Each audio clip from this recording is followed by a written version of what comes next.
Hey, man, is that Double D? Yeah, man. Well, turn it up, man. Let's just go in and, like, kill all the orcs, right? They're the bad guys, who gives a shit? We just hack and slash and we loot their dead bodies, right? Hack and slash, kill them all, you know, conquer the infidels. Boy, that campaign sounds like a barrel of fun, doesn't it?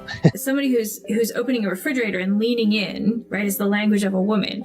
Somebody who's opening their refrigerator and being cut off halfway through that lean is the voice of like a mermaid or a siren, right? Stardust speaks to you. This is not the face of the hobby anymore. And I think there's been mistakes made in years past where people assumed that D&D players were all, you know, white dudes in a basement. Which has been a faulty assumption for a lot of years and gets more and more false every day. And so it's, in my viewpoint, honestly, guys like me can't leave soon enough. We got to put a little hot sauce on the taco, you know what I mean? We want this dwarf to be the dwarfiest dwarf. Right. We want the elf to be the elfiest elf. And just the dashiest dash of Tabasco. Their voices need to carry across water. I'm a creative. It's a huge drain, right? Because fans can be awful. I'll put the seed in your head when you listen to my videos, and no matter how much you want to disagree with me, when you leave my video, you will encounter what I'm saying. The seed will affect your mind. See, that's the problem with the seed when I'm putting it in your mind. You say white lives matter, they don't. White lives don't matter because white lives aren't a thing. I disagree. I disagree, Gary. Lutherville, Marina Del X, Otisburg. Otisburg? Who's this monster? She's got her own place, man. Otisburg? It's a little bitty place. Otisburg? Okay, I just wipe it off. That's all. It's a little town. Okay. We'll do it live. Okay. We'll do it live. Fuck it. Do it live. I'll write it and we'll do it live. Fucking thing sucks. In 5, 4, 3. Great sandwich. Thank you. I enjoyed having you here. You're a very good co-host.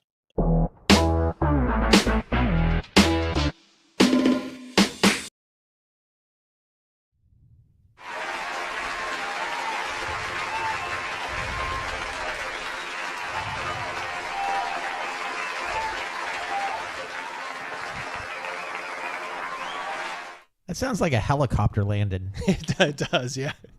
It was there. There's a little echo there. Hello, all you awakening wonders. Be like Russell Brand. How is everybody doing?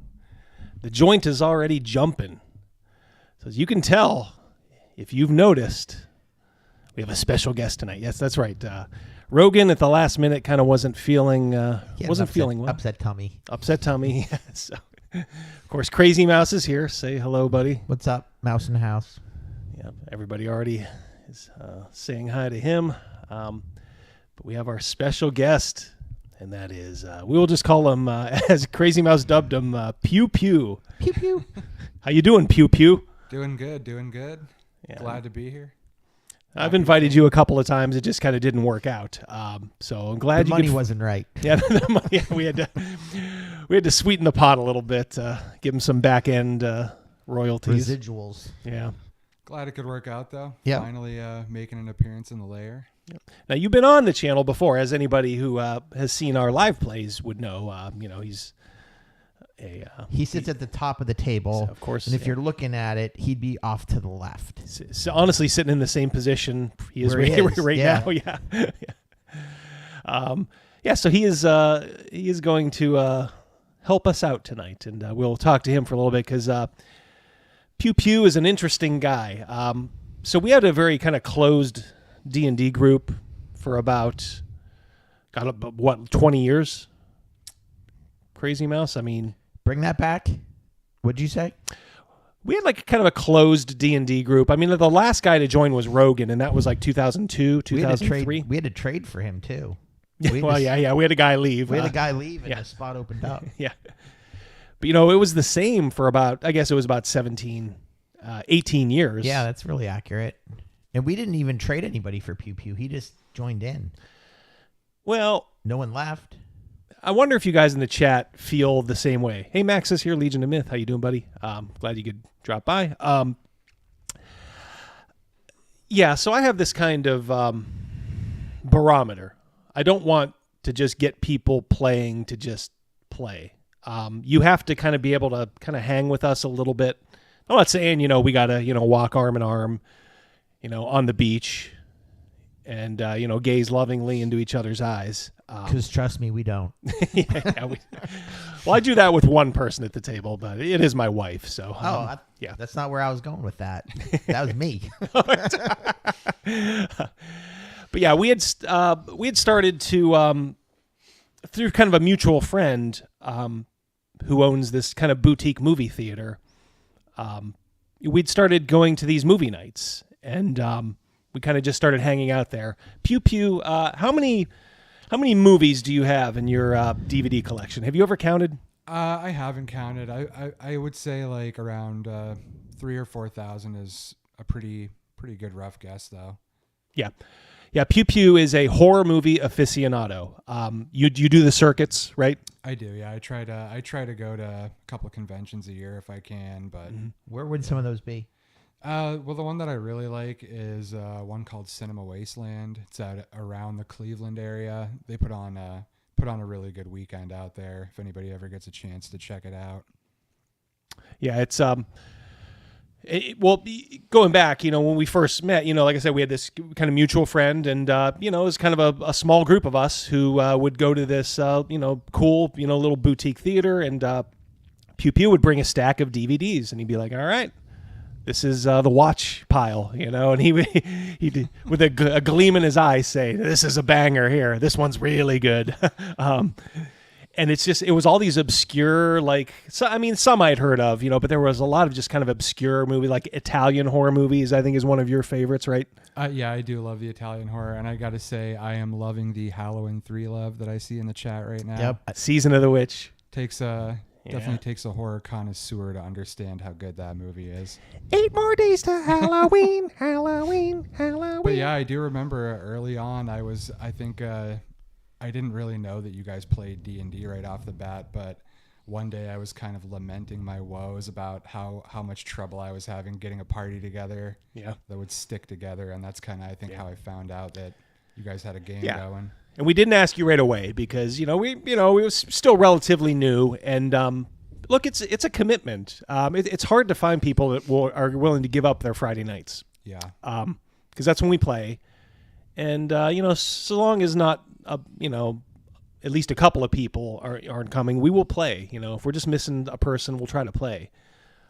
So we need to know that it's kind of the right person. But I think after a few years, and you would even have us over to your house, for movie nights there. Mm-hmm. We just, we're kind of deciding like, hey, let's ask the kid. Let's bring him in. Let's bring in the kid into the family. So we went through the ritual. For all of you guys in the chat, he is in now the inner circle. He bought his way in through all those movies. Wasn't easy. Yeah, the 4,000 movies DVDs he has. Now it's not all horror. Like I know we have a shared love of spaghetti westerns. Do love a good western. Yeah, no doubt about it. Yeah, but of course schlock fantasy. That's how we saw. What was the? I even talked about it on here. The David Carradine one we just watched. I believe that was the Sword and the Sorceress. Yes. Yeah. Just playing off the old classic. Yeah. Yes. Yeah. Good movie. Retelling of Yojimbo. It really was. Yeah. I never, I think I'd seen that once or twice before, but never really picked up on that until you mentioned it. Yeah. Eric C's on it. Sword and the Sorceress. Yep. It's yeah. If I have any questions about a good horror movie, there's no doubt in my mind the first person I'm texting or calling is Pew Pew. Hey, what should I be showing? Appreciate the confidence. Oh yeah. I think you should do something like this on YouTube. You have kind of a encyclopedic knowledge of this stuff, so you should pitch your tent here and talk about it because I think there's a lot of people who are kind of into it, but you know what you're talking about. I might think about doing that someday. For me, the whole the biggest roadblock is just kind of this whole technical aspect of it. I am not a tech savvy person at all, and it would definitely take me some effort to understand, how to run a setup like this. Maybe we could do a alternate stream, maybe just just kind of a movie stream. We could figure something out. Maybe do it once regularly, but not obviously not weekly. Maybe kind of ease you into it and get you out there, get you an audience. I would be interested in talking about something like that for sure. Yeah, because Nick has already talked about like Red Letter Media. Yep, And I was just gonna click on that. Yeah, go ahead, put that up there. I like those guys. But I'm telling you, they have actually riffed on my acting before. I know the movie you're talking about. Yeah, we share a we share a common background in that we were both in not the same movie, but we were in movies by the same director. Me and My Family and Pew Pew. We were. I think you had a little bit more of a role than we did. We were just kind of background extras. Yeah, I would say I was kind of like a semi-important side character in his first film. Cool. Yeah, it was a zombie one, right? Yeah, Swamp Zombies. Swamp Zombies. There's a shout out to you, Double D. Working on a surprise. Ooh, thank you, brother. I'm gonna keep you in suspense. Okay. All right. You're on the clock. Thank you, Eric. Much appreciated. Definitely much appreciated. Now, in addition, like I said, now he's just a kind of a player in our group.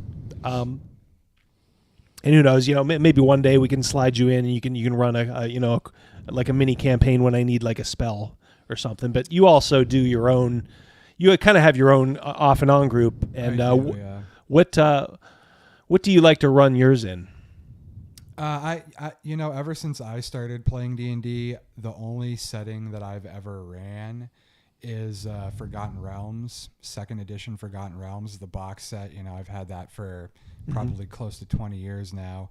And then I love Ravenloft. I play a hell of a lot of Ravenloft. That's probably my favorite setting. Yeah, and I remember you were huge on Ravenloft, and I like Ravenloft too. I don't know if I can carry it for as long. It kind of makes sense, that you, with your love of horror movies, would be a Ravenloft fan. But has definitely some iconic adventures. Even in obviously from first edition. With the original. It does a good job of the different provinces in Ravenloft have a good job of sort of encompassing their own theme that riff on a lot of the older horror tropes. Obviously, you've got your Dracula, but then you've got the Frankenstein-ish province, and you've got the Lich King over here. So right, it gives you a lot of flavor to play with. Yeah, excellent. I ran a couple of very enjoyable adventures. Back in the '90s, Ravenloft 2nd edition. So I can certainly see the allure. The one thing I do with Ravenloft. The thing that I never liked is the mists that just kind of carry you away. Yeah. I think you should be able to trust your players more and just kind of have it as kind of like just a remote region. Have we played Ravenloft? Yeah. I don't know if we probably have played we probably have Crazymouse. I'm sure I've worked it in, at least the castle and, the vampire and all that, maybe under a different name. But I've always kind of subscribed to the notion, like I ran my son and his friends through Curse of Ravenloft, I think, which early 5th edition, which back then it was still probably one of the better adventures for 5th edition. And he was kind of a member of a church. And I said, look, your duty is to go and investigate and sanctify, this. We're getting weird reports of, this castle and this horrible demon, in human form. Now, it's going to take a long time. It's going to take you a month to get there. It's so remote. That's, to me, is like the mists. You don't have to just kind of you're kind of magically... As a player, I could buy it, but it might get annoying long term. I definitely see where you're coming from, and I like that kind of adaptation to the game. The way that I did it, I've never started a campaign in Ravenloft. I think that's what I'm going to do this time around. I'm going to be starting a new Ravenloft campaign fairly soon, and I'm just gonna base the story around things going on in Ravenloft. But every other time I've done it, I've had it be the mists, and I've had people get there from the Forgotten Realms, but I usually try to get pretty creative with it. I believe my last campaign that took the players to Ravenloft, they were put into a scenario where they had to make a decision between good and evil, and the good decision was very, very difficult to make. So they made the evil decision and tried to take the easy way out, and it sort of like triggered a magical supernatural reaction that resulted in the journey to Ravenloft. And then okay, when I like that. play Yeah. Ravenloft, another thing that I like to do in there as well to make it like distinct from just a regular D&D setting is I like to really put the players in a lot of scenarios where there are bad choices that they're sort of struggling not to make. You know what I mean? Right. Yeah, they're fighting against making them, but eventually they have to make the choice. It's hard to do it like. That's always the best kind of adventure for it, you know. And I guess it doesn't just apply to like horror or Ravenloft, probably across the board.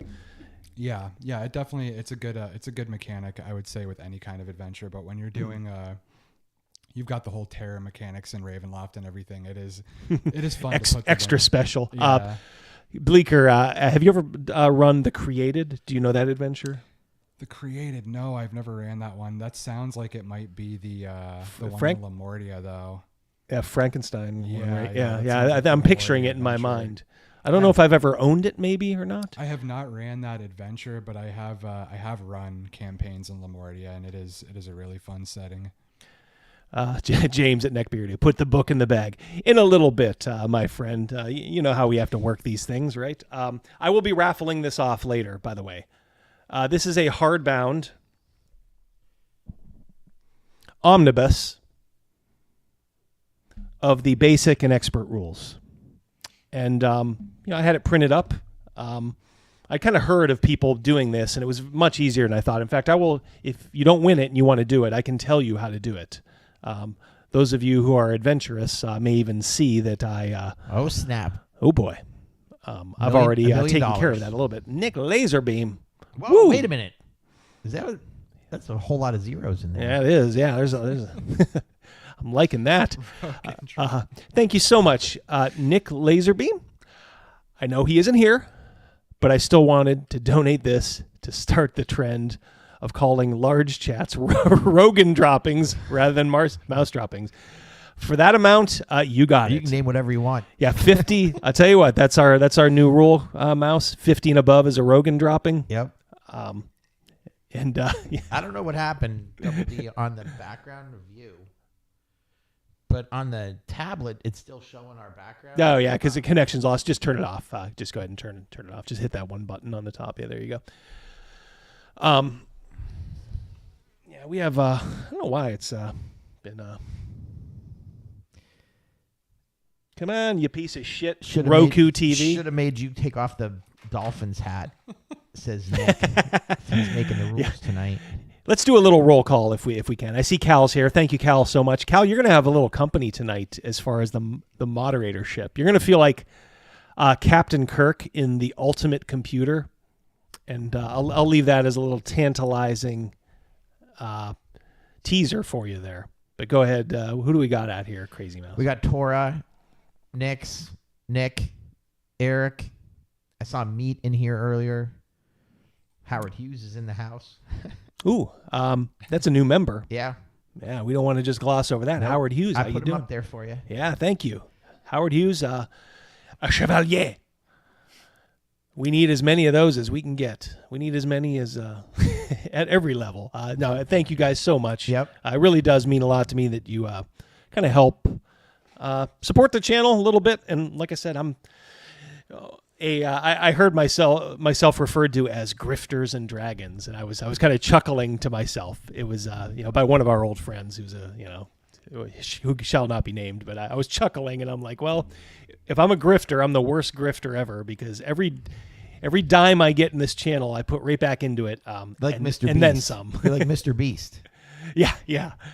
Well, I'm not getting that kind of money, or maybe Sniper Wolf money. And speaking of Sniper Wolf, if you guys stick around to the end tonight, there's no live play, but we may talk about Sniper Wolf and that whole kerfuffle going on. Let me finish a little bit more roll call. Please do. Panther, Krugus, Eric C., if I didn't say him. Patty's in the house. Death Angel Shadow. Surly, Legion of Myth. Yeah, Max, how you doing? Yep. Hungar's in the house. Ted Daryl from Denver. Hello. Let's see here. Tora, if I didn't say you, my apologies. Starlaw and Overkill Joe. Yep. Who in my mind gets his own theme music all the time, but yeah, and all those we didn't mention. It doesn't mean we love you any less. But it's not going to be just a roll call stream. We got things to do. Yeah, I'm glad Max is here. Max and I discussed something. There was a he had a stream, and Max is the the Palladium. He's the Palladium guy, and I got a bit of news. And of course, if you saw his stream this Sunday, very exciting news. They're going to start reprinting the Teenage Mutant Ninja Turtles RPG from the 80s, kind of like updated artwork and such. I do remember playing some Palladium back in the day. I gotta be honest. I remember liking that quite a bit. And I think you even mentioned it. You're like, yeah, have you ever played like riffs or? Yeah. And I'm like, no. And I'm not. It's not that I have anything against it. In fact, they are. I respect those guys a lot. Max is the riffs guys. We will hold on put that on pause. Rollin' free. Justicky R 1 month member. Thank you so much. I'm combining aspects of Spelljammer with Dragonlance to run a campaign I've dubbed the Starlands Saga. Ooh, I like that. Yeah. I start recording it. I start recording for it next year. Oh wow. Yeah. Let me know about that because I will definitely take a look. Yeah, it is, that sounds pretty cool. Dragonlance, some of those, the first 4 adventures were just dynamite. Of course the reboot was a little lackluster. In fact, they just did the Planescape reboot, and we'll maybe talk about that in just a little bit here too. So yeah, keep us informed, Rollin' Free, and best of luck to you, and thank you so much for being a member. Yeah. Yeah, but back to Max. Yeah, I got one of my members is like, hey, you want to see this? And it was just some little nothing creator trying to take a backhanded whack at Max and ostensibly, the Palladium guys for just being around Max. So I just figured rather than I asked Max, I'm like, hey, what do you think? And he's like, I'm going to pass. So I think I'm not going to shine any more of a light on it than that. Other than these folks are still out here. The Indestructo boys and folks like that still want to get us shut down. So we just have to keep on keeping on. And like I said, we got to kind of ignore all the noise out there. Bang our pots and pans ourselves in the streets. Yeah, exactly. Fight back a little bit. But I definitely didn't want to boost something that might cause a little trouble. But they're very exciting news, and I think generally the reception has been pretty positive. Now I saw the cartoon back in the day, but I had kind of aged out of it a little bit by then, so it was always like, oh yeah, that's kind of cool. If I was younger, I might like it. So I was never a Teenage Mutant Ninja Turtle like fanboy, but I always respected it. But I actually may check that out. See what that release has. Lammer Jammer, is that a lyric from Black Betty? That's Amber Lance. I see Ryan's here. How you doing, Ryan? Glad you could make it. I know you're busy just like me. Yeah, me and Ryan were talking on Twitter about how there's so many streams. It's like I want to join in. I always try to at least check into DM James at least once a week.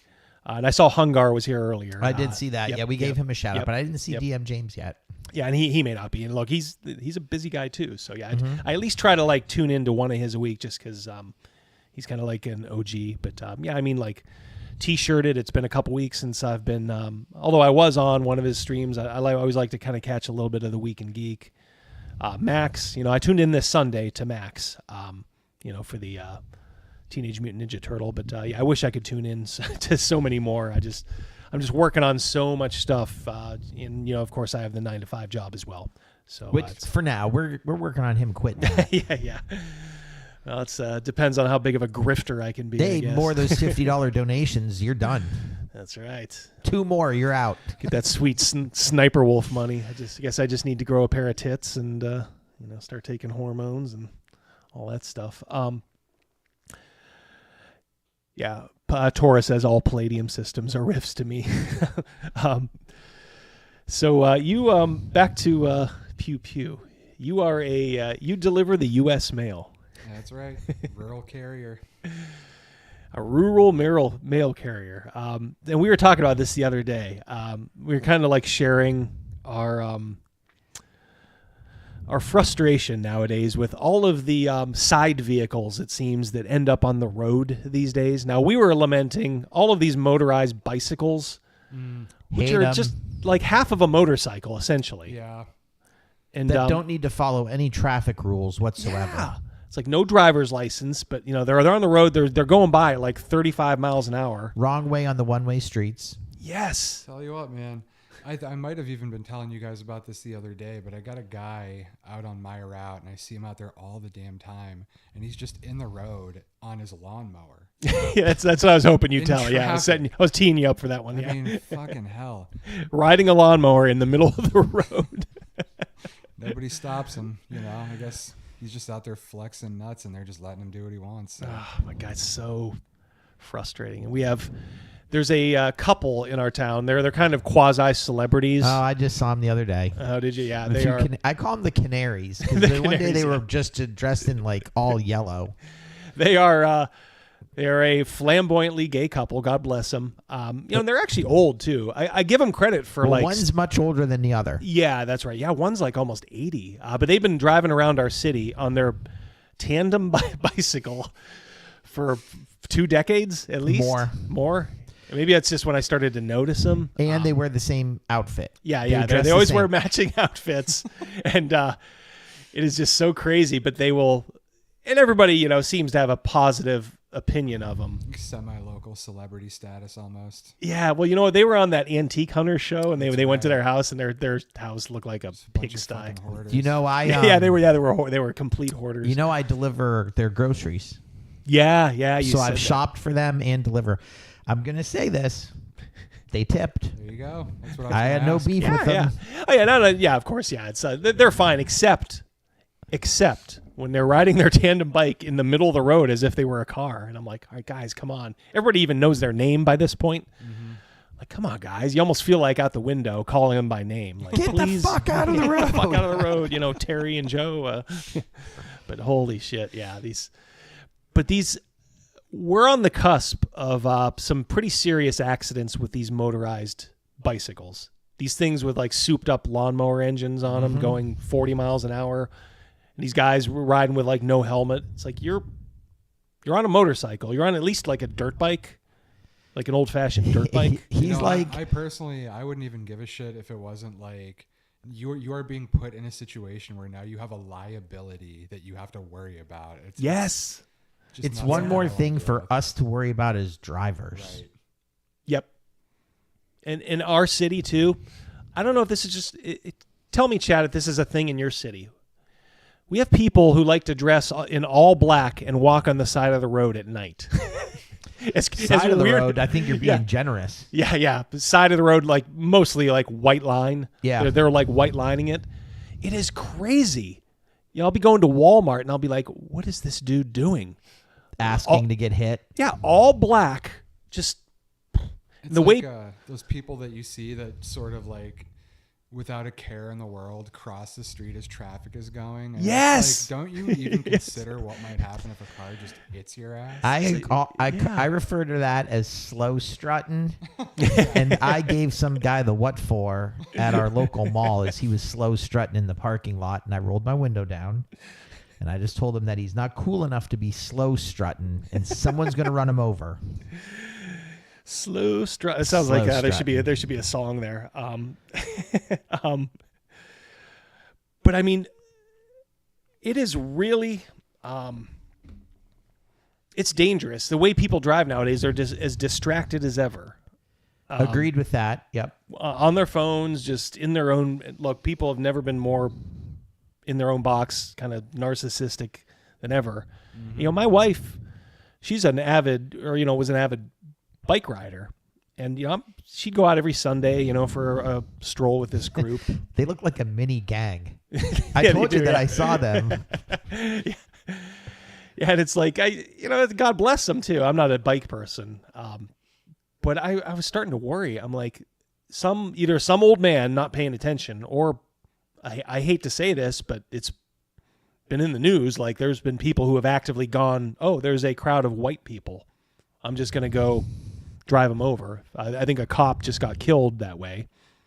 You know, as a couple of teenagers.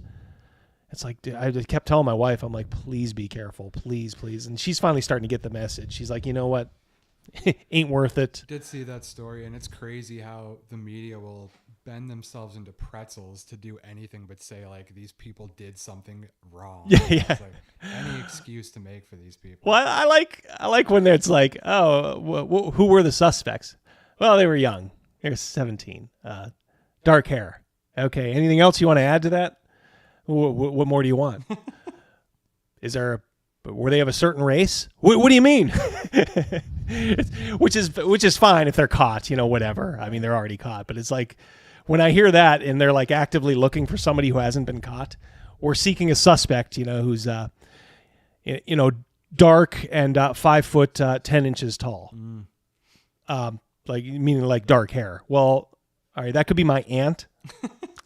You know, that could be, you know, my friend's mother. You want to get a little bit more specific, and it's the somersaults they will do to avoid just telling it like it is. Like, hey, this person may have done this. You know, we need to bring him in. You know, to at least find out. It does have an effect. I mean, you are making it easier. You're aiding and abetting the escape of this criminal. Yes, making it more difficult to pick them out. You brought up something a second ago about more dangerous now because people are so distracted while they're driving. You could actually argue there comes a point where maybe I'd rather have a drunk driver on the road than a texter on the road. If you're driving drunk on the road, you're at least trying to pay attention. Oh, yeah. If you're texting on the road, you're literally not even watching the road. Mm-hmm.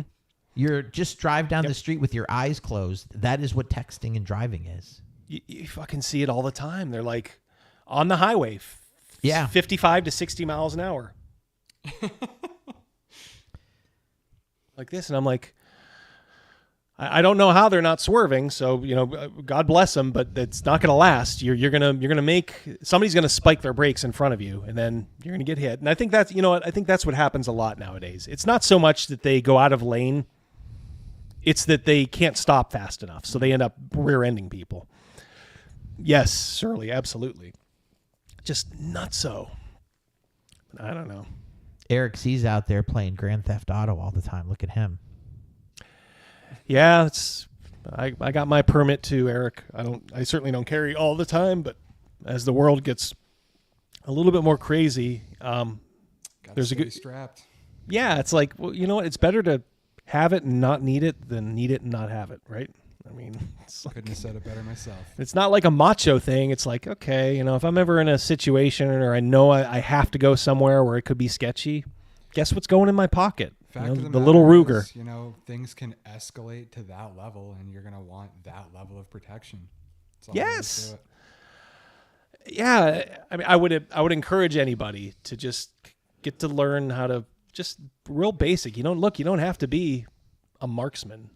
I mean, it's just learn how to fire it, how to clean it, and that's all you got to do. Like we had a murder-suicide, a little over a year ago, in our neighborhood, like literally 4 houses up. It's like my wife is hearing the screams of the woman as she's taking her final breath, literally. I don't know how my wife can do this. She's like, well, occasionally she'll talk about it, but it's not like she's like living in it. I think that would have broken like a lot of people. But like we're wondering what the F's going on. I go upstairs. I got my 44 Magnum. I'm like walking around. I'm like, what is up here? But yeah, it's just crazy. You never know what's going to happen. We had a home invasion a few years back. It was probably more like 8 to 10 years ago, where the owner was killed, like beaten to death. We had the home invasion around the corner on our street, over by the park. It was the street by the park, and they went in and they got something, but I don't know if that's the same home invasion that you're talking about, Double D. It's not. No. Wait, is this were you talking about the one with the bar restaurant owner? No. No. Yeah. Oh, the one that made the news. Yeah. This other one really didn't make the home invasion. It just goes to prove that it happens. And believe it or not, guys, I live in what's considered a good part of the city. So I can walk down one block and be walking by $4 million mansions, $3 to $4 million mansions. That's where I do my walking at lunchtime. That's how close it is. But these things have happened here. So yeah. So get yourself if you're in the States, learn how to fire a gun, learn how to take care of it, and you won't regret it. Of course, buy like a nice little safe for it. Put it where it's easy to access. So you keep it out of the hands of everybody else, except the people who need to do it. Man, this conversation is just flying by here. All right, let me do What's this. that genuine question, Double D? Genuine question, not a native speaker. Yeah. Isn't there a saying in the States? Yeah, you'd rather be judged by 12 than buried by 6. That's true. Yep. That is a very, very somber, but poignant saying. And yeah, it's true. My brother says it all the time. And you don't want to ever think about having to deal with that. But look, it's either your life or the life of a loved one, or them. So And chances are you probably won't. Yeah, I would like to think that in the long run, unless you're going out looking for trouble, you're going to be okay in the long run. It just may be costly, and a lot of headache. I see Chris Miller is here. How you doing, Chris? Yeah, I'm working on getting our deal together still. There we go. You've seen it. Nightbot has arrived. That's how I have to do the giveaway. That's why I said, Cal, you're going to have some company. Nightbot is going to be joining you. Do you guys remember the in the chat the Star Trek with the M5 computer that took over the Enterprise and went crazy and destroyed 3 starships? We're hoping that doesn't happen here, but we'll see. All right, so here's what I wanted to let's see.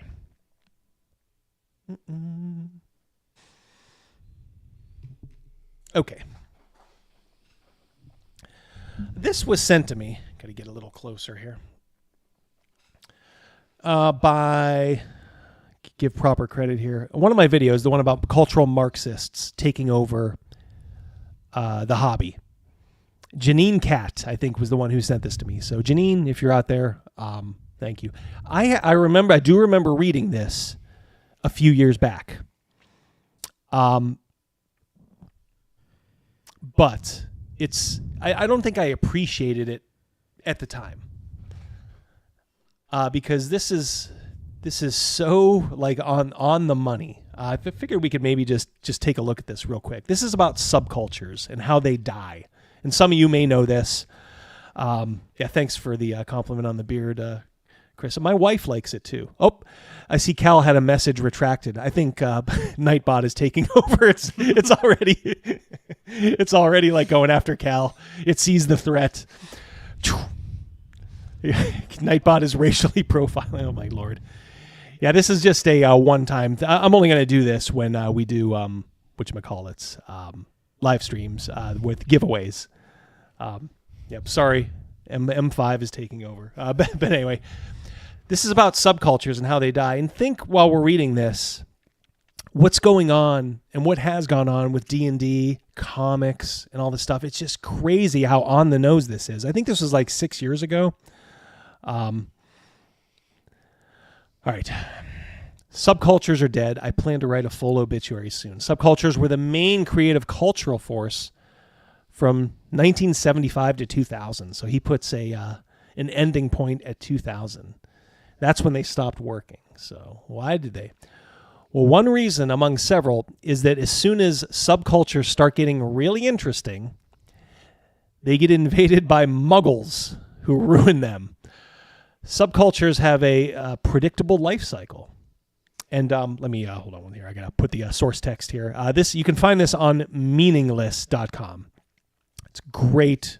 A great article. So go over there and give that person some love. I don't even know if they do anything else. I think the guy's name is David Chapman, and then I'm like, he's not the guy who killed John Lennon.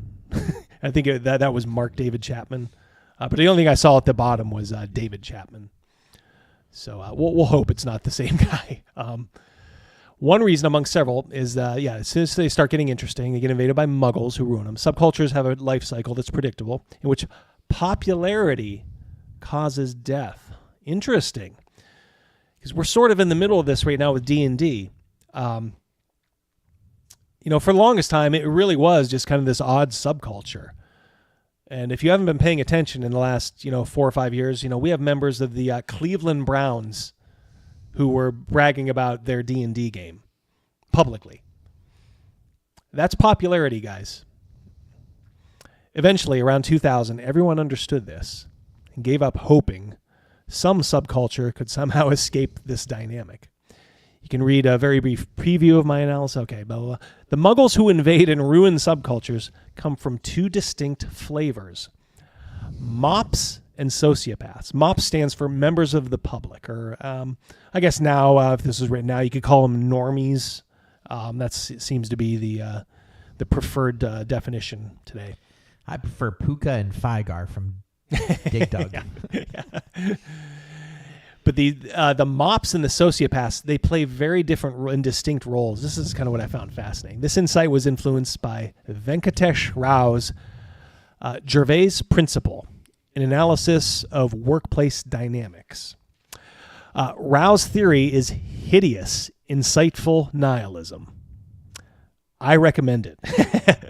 There you go. The birth of cool. So before there's a subculture, there's a scene. A scene is a small group of creators who invent an exciting new thing. A musical genre, a religious sect, film animation technique, political theory, a game that is shunned by the public but enjoyed by some.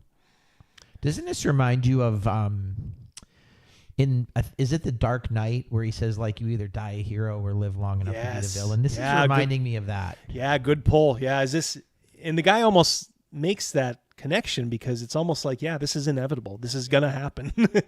Whenever something good starts, this is the end, or at least that's the way he thinks. And I just want to throw in too. Please do. Yeah. People often sort of badmouth gatekeeping behavior. Yes. But I gotta say, I've championed it for a long time, because even though I didn't put it in these eloquent terms, subconsciously, you can notice this sort of cycle. So I'm saying, don't hate so much on gatekeepers. They're playing an important role. Yep, exactly. Cal, if you can find that.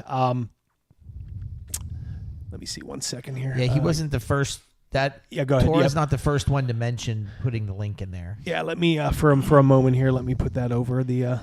But it was Cal. Can you go ahead and put and maybe go there and put that geeks, mops, and sociopaths in the chat if you could. I see that analogy so much in the sports world.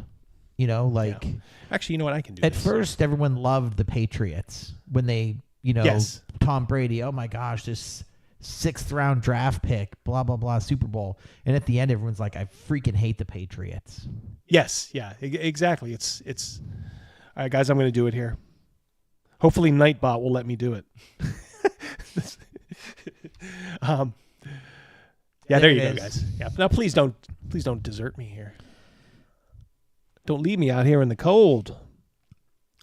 I'm a Jim Kelly fanatic. Go to all you people in the chat. Just click another window and then look at it. Yeah. Go to a second window, please. All right. And to your point, boy, people have been talking about this on our side of the fence. Pew pew for role playing games. Yeah, gatekeeping is good. I think Ryan David talks about it. We got to gatekeep. So many people do, and this is what happened. This is the end result. You get people, neurodivergent people, who are literally hired by the people that make the game. They are sought out and hired. Now, Crazy you people. think that that's just out of sheer greed to try to like attract this other niche demographic to be a consumer, or and then there's such fucking toxic people?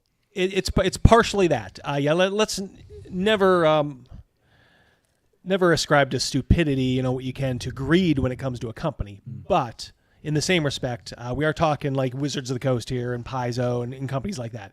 Right. There is a component of being on the right side of history, that we should give in to these folks, and this is just the way it is. There you go. Yeah, greed. Yeah. It's. I don't think it doesn't have to be one or the other. It can be both, and it can be in equal measure for sure. Someone mentioned a couple chats ago. It's like Taylor Swift in football right now. Yes. Yeah. Football's doing just fine. Yeah, Taylor Swift is doing just fine. But we're gonna merge them together, and it's gonna be freaking insane. Yeah. Our youngest is 12, and she is now a Swiftie because her cousins are.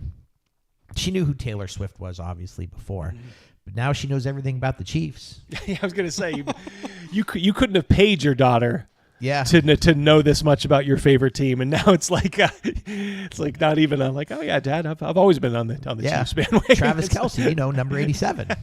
Yep, knows everything about him. Yeah. All right. So go in further here. The new scene, okay, so consider this in like terms of D&D, draws fanatics. Fanatics do not create, but they contribute energy, like time, money, adulation, organization, analysis to support the creators. So you have the creators, like the Gary Gygaxes, the Dave Arnesons, and then you have the fanatics, who's maybe started pumping out material for the game. And of course, the most rabid players, back in the day. Creators and fanatics are both geeks. Yeah. They totally love the new thing. They're fascinated with it and all its esoteric ins and outs. And they spend their available time doing it or talking about it. Now, if the scene is sufficiently geeky, it remains a strictly geek thing to do. It's like a weird hobby, not even a subculture. But if the scene is unusually exciting and the new thing can be appreciated without having to get utterly geeky about details, it draws in the normies, the mops. Mops are fans, but they're not rabid fans like the original fanatics. They show up to have a good time, and they contribute as little as they reasonably can in exchange. Now, the geeks, they welcome the mops at first, at least. It's the massive mops who turn a scene into a subculture. So if you want something to grow, you need these normies to come in. Creation is always at least partly an act of generosity. Creators want as many people to use and enjoy their creations as possible. And that's how they make money, too, if you think about it. If something gets popular, the original creators, sometimes, not always, end up benefiting financially. So it may not be all bad. And like I said, this could just be the natural life cycle. It's like raging against, dying one day. Well, why rage against it? It's just going to happen. It's also good for the ego. It confirms that the new thing really is exciting and not just a geek obsession. So I started to see this. The first beginnings of this I saw were 3rd edition, at the launch of 3rd edition D&D. People kind of forget how big that was back in the day, because just the way TSR had just kind of fizzled out and then got bought out by Wizards. And, 2nd edition didn't quite, I think it was just kind of just fatigue just from being around for a while, but 2nd edition didn't quite capture, what 1st edition did. You can be a gamer who is female, which is fine. The gamer girl trend is the emphasis on being a girl. Yeah, exactly. Yeah, and if you saw my video on, the feminine thought kind of destroying games. I'm not saying women. Obviously, my daughter and my my wife have, my wife's played with me for over 25 years. But I'm bummed. Yeah. My daughter plays, but They also don't act like the quote unquote gamer girl at the table. They are just there to play. You know, my daughter knows her place at the table. She knows she's the youngest, so when she has an idea, she will spell it out. It's usually the right idea. I've made the comment in our group. Pew Pew is probably our smartest player, but I think your daughter has the best ideas. Yeah. And I've said that. Yeah, I'd agree with that. I'm not just sucking up to our special guest tonight, but I've said that many times. Like, oh yeah, nope. Your daughter's ideas are always spot on, and she has, when she does speak, it's like, what is that? E.F. Hutton. Yeah, people should listen. People listen. Yeah, so But there's no like, oh, it's just a girl, well, humor. No, only it's like, one person at our table tries to fight that idea, you know, and you know, and just speaking louder and louder as it's being presented. But yeah, and back to my point. Yeah, Torah 3rd edition saved D&D. It had massive problems, but TSR was beyond dead, and with it, yeah, it absolutely did. You know, we can argue about the ramifications of 3rd edition. Definitely needed more Thaco. I think we can all agree. Well, nowadays, yeah, we're starting to look back on that. Yeah, needed some of that gatekeeping maybe, and I would even argue. All right, so 3rd edition brought in a shitload of people, and it did revive the company. Probably saved the brand, but you know, it did start to bring in, you know, some of the folks. You know, I was on message boards back then, and I started to notice the gamer girls coming in, not in huge numbers, but they were there. Taurus says he wants to fight you over Thaco. He does not like Thaco. We'll have to schedule that bout. Celebrity death match. I understand the hate on Thaco, but I guess it's just one of those things, you know. It's a nostalgia thing for me. It is, and it's not. I guess I owe this to Basic Expert and folks like that who are like, look, guys, it's not that big a deal. It's not that difficult to work. It isn't. There's ways you can cheat. Like, oh, so instead of just adding a raw bonus, I can actually add this to my attack, and it comes out the exact same way. Yeah. And yeah, there is that thing of like, well, if we did this, it might keep away some of these bad actors from coming in and make it too easy. I even say like, and this is maybe controversial, but like 4th edition was the same way. Now they maybe went overboard, but people just hated that game.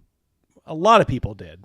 I didn't have a problem with 4th edition, but a lot of people said, oh, it's not real D&D. It's not, you know, the math is too much, and the math got crazy. It's at certain points in 4th edition. But I'm also looking back in retrospect, and I'm not saying this, you know, like a plan or anything, but I'm like, man, maybe if we just kind of rallied around that, all the people who just swamped the boat in 5th edition, because that's exactly what happened. 5th edition was when they swamped the boat. Yeah. 4th edition is good rules, but a bad D&D. Yeah, I mean, I hear that from a lot of people. I'll buy that. And look, if it's my view is if it's enjoyable, then you know, so be it. You know, and you want to play that on board with that too. Yeah, Tora is, and probably always Wizards that goes, yeah, I mean, look, it had some pretty good guys still writing for it. I think Bonnie Cook, you know, back before he was crazy, I think he might have contributed to that. I know Rich Baker did. I'm a huge Rich Baker fan. What do you think would happen with, say, a company like Wizards of the Coast if, in my opinion, a lot of the popularity with like D&D, especially with the mops, as the article puts it these days, is influencer culture. Yes. So they're just following popular internet figures into doing this. So let's say it's a trend that blows over. Do you think Wizards of the Coast would ever revert to like a more old school form of D&D, or do you think they're just too far gone at this point? Too far gone. Yeah, they're too far gone. They would have to have it bought out from under him. Poor Eric, feel sorry for the guy. He looks so miserable. He gets to go to bed with Shanna. He's not doing that bad. But he has to worry about getting cut in half every time he reaches into a refrigerator. He has to sleep with a probably a knife under the mattress. Holy say, do you know who Shanna is? Do you? She's in the intro. She's the blood and water. Oh, okay. Yeah. It's the voice of something going across water. That's the lunatic. Yeah, or the something getting cut off halfway through the lane. Yeah, that's Monty Cook's wife. Monty Cook. For those of you that don't know, I'm sure most of you do, but yeah, he's a very productive I'm not going to say great. He was good for certain things. I was never really a huge fan of his, but I do respect the game. I mean, he's been grinding it for a while. He's like Matt Ryan, just has a bunch of stats, but nothing great. Yeah, the quarterback for the Falcons. And you know the thing is, and I trace it to this: the reason he doesn't have that spark of genius, he went right from college right into game writing, and he was proud of that. And I pointed this out on those live streams back in the day when we were EFAPing, Monty and Shanna. I said, Double D has a beard, and everyone in the chat is saying for he's going to have Bleaker. Yeah. We're not saying it's good. I'm just saying has a purpose. Yeah, it had a purpose. Come on. I used to wear beards all the time. I Cal says he doesn't have a beard and 4E sucked. There you go. Yeah. Look, guys, I'm not going to take it personally if you say 4E sucked. I understand it had its failing points. I'm just saying I think it had some good points too. That people, right. Nick just actually, Double D said exactly what you just said. It's not clicking on for me. Oh, why not? Try another one. There it is. Yeah. Clicking it once ain't working. Are you doing it? No, I wasn't. I was just clicking that one. All right, clear it and try it again. There we go. Yeah, still terrible. I can buy that. Yeah, for sure. What I always liked about 4th edition was the low, mid, and high versions of monsters in the monster manual. I like that the players did more than just like I swing, I miss, I swing, I hit during combat. But there was some valid criticism of the kind of MMORPG aspects to it. I understand that. But I'm just saying, it's such a trope to just say, oh my God, 4th ed is the worst edition in the world. Well, let me ask you this. You see the current state of the game, and all of that shit started because they certainly weren't on for 4th edition. All that started in 5th edition. And I'm not saying 5th edition is a terrible game either. It starts out okay. It becomes unworkable at about 5th or 6th level. But I'm just saying, long run, which game ruined D&D quicker? 4E never had a chance. 5th edition has destroyed not just D&D, but almost role-playing. 5th edition and the internet, live plays, Critical Role. So, I don't know. I'm just saying, before you like a robot go, oh yeah, 4th edition bad. Just hold off and just say, all right, it had its bad points, but there were a couple of parts of it that weren't terrible. And if that person that you're talking about says, oh yeah, well 5th edition's great. Well, fucking 5th edition is what we're dealing with right now. It's back to the article.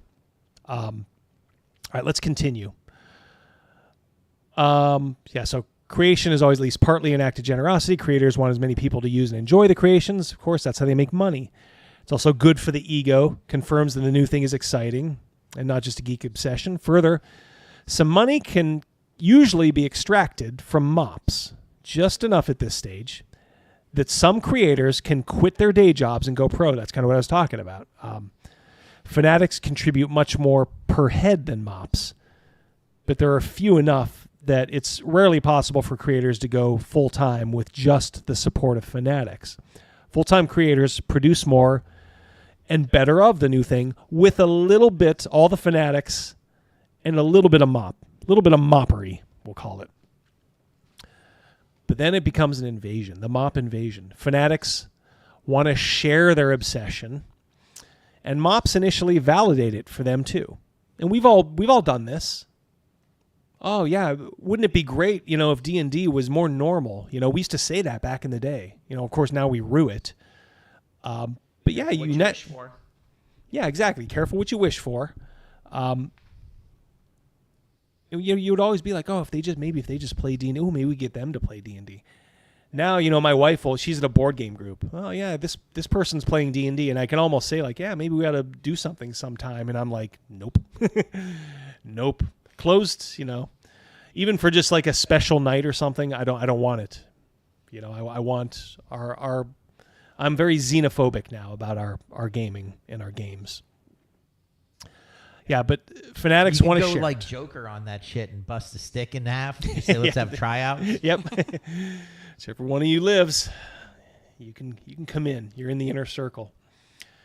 All right, as the MOP numbers grow, they become a headache.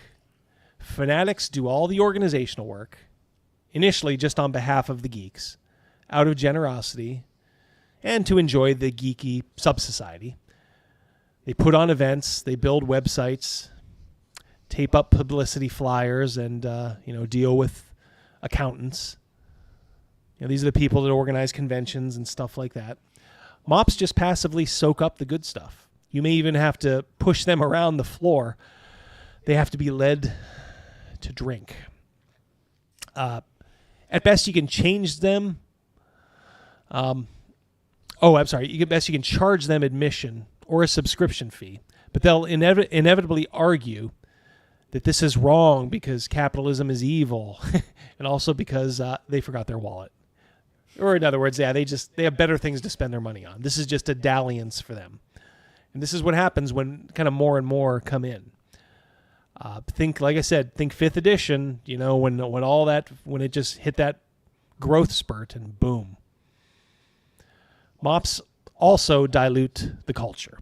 The new thing, although attractive, is more intense and weird and complicated than MOPs would prefer. Their favorite songs are the ones that are least the new thing and more like other popular things.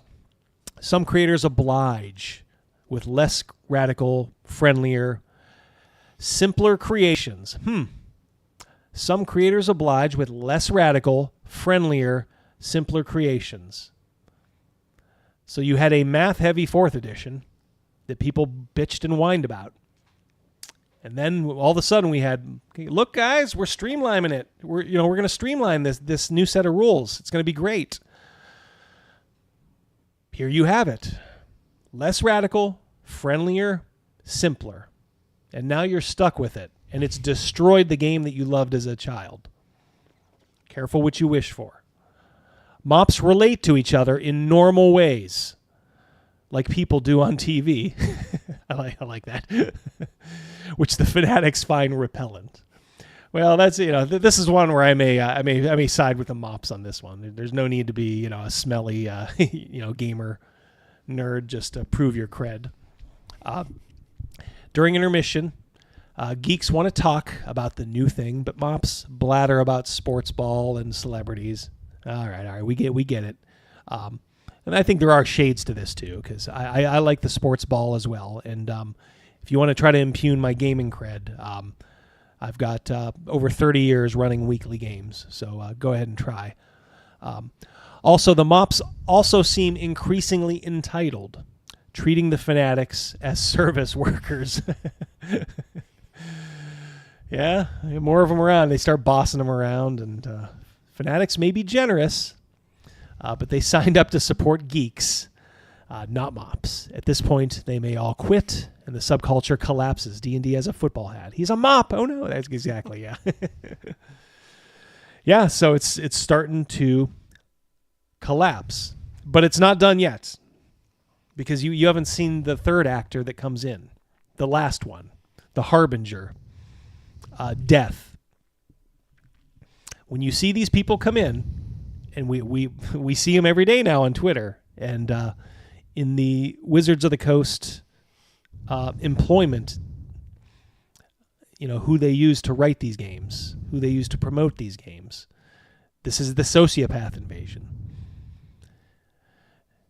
Unless sociopaths show up, a subculture at this stage is ripe for exploitation. Double D, hold on a Go second. ahead, I gotta take a drink. Is this a new member? Higgs McGiggs? No. I've never seen that name before. Maybe he hold on one second. Let me read that. Looks at your go ahead, put it back up again. Looks at your in-quarter basement and overgrown nails. What do you mean I'm not more of a gamer because I'm a basement troll? Exactly. No, Higgs is a commenter. He comments on a lot of my videos. I don't know if we haven't maybe seen not him in a stream. Okay. Yeah, maybe he doesn't get here for too many streams. Okay. Good to see you, Higgs. Thank you for coming. We appreciate you. We like you. A subculture at this stage is ripe for exploitation. The creators generate cultural capital, i.e. cool. The fanatics generate social capital, a network of relationships, strong ones among the geeks, and weaker but numerous ones with the mops. The mops, when properly squeezed, produce liquid capital, i.e. money.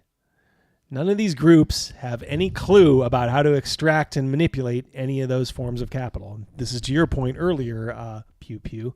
Do you think they're doing it for money or other reasons? And there's definitely a money component because the sociopaths are in charge now. Yep. Sociopaths quickly become best friends with selected creators. They dress just like the creators, only better. I'm thinking of a single white female. Which we did a live stream on. We did, yeah. It was probably last year at this point when we first started. That was the story Rogan had from Gen Con many moons ago about the player, just like him. They talk just like the creators, only smoother. They may even do some creating competently, if not creatively. Geeks may not be completely fooled, but they also are clueless about what the sociopaths are up to. This is going to come full circle to something else you said too, I think, Pew Pew, from what I remember. Mops are fooled. They don't care so much about the details, and the sociopaths look to them like creators, only better. So these sociopaths come in and somehow they supplant the people that created the hobby. As in somebody who's like takes credit for creating, let's say, a certain deck of cards, a deck of many things that maybe one of the founders of the game created, but it's actually her autistic paladin that created it. It's just, this article is so spot on. I can't thank Janine Catt enough for sending this my way again, because I remember reading this a few years back and it was just interesting. Now it's downright prophetic. Like a Simpsons episode. Yeah, exactly. Yeah, it predicted the future perfectly. Sociopaths become the coolest kids in the room, demoting the creators. Boy, what do you see?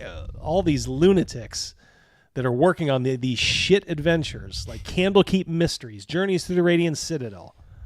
You don't see one genuine talent amongst them. As Pundit, once said, like Jeremy Crawford is like really high up now, and Pundit said like, when they invited him in to do some tooling, with 5th edition, he's like, Jeremy Crawford was like the script guy, take this down, Jeremy. He was just, writing this, what they were telling him to. Now he's in charge.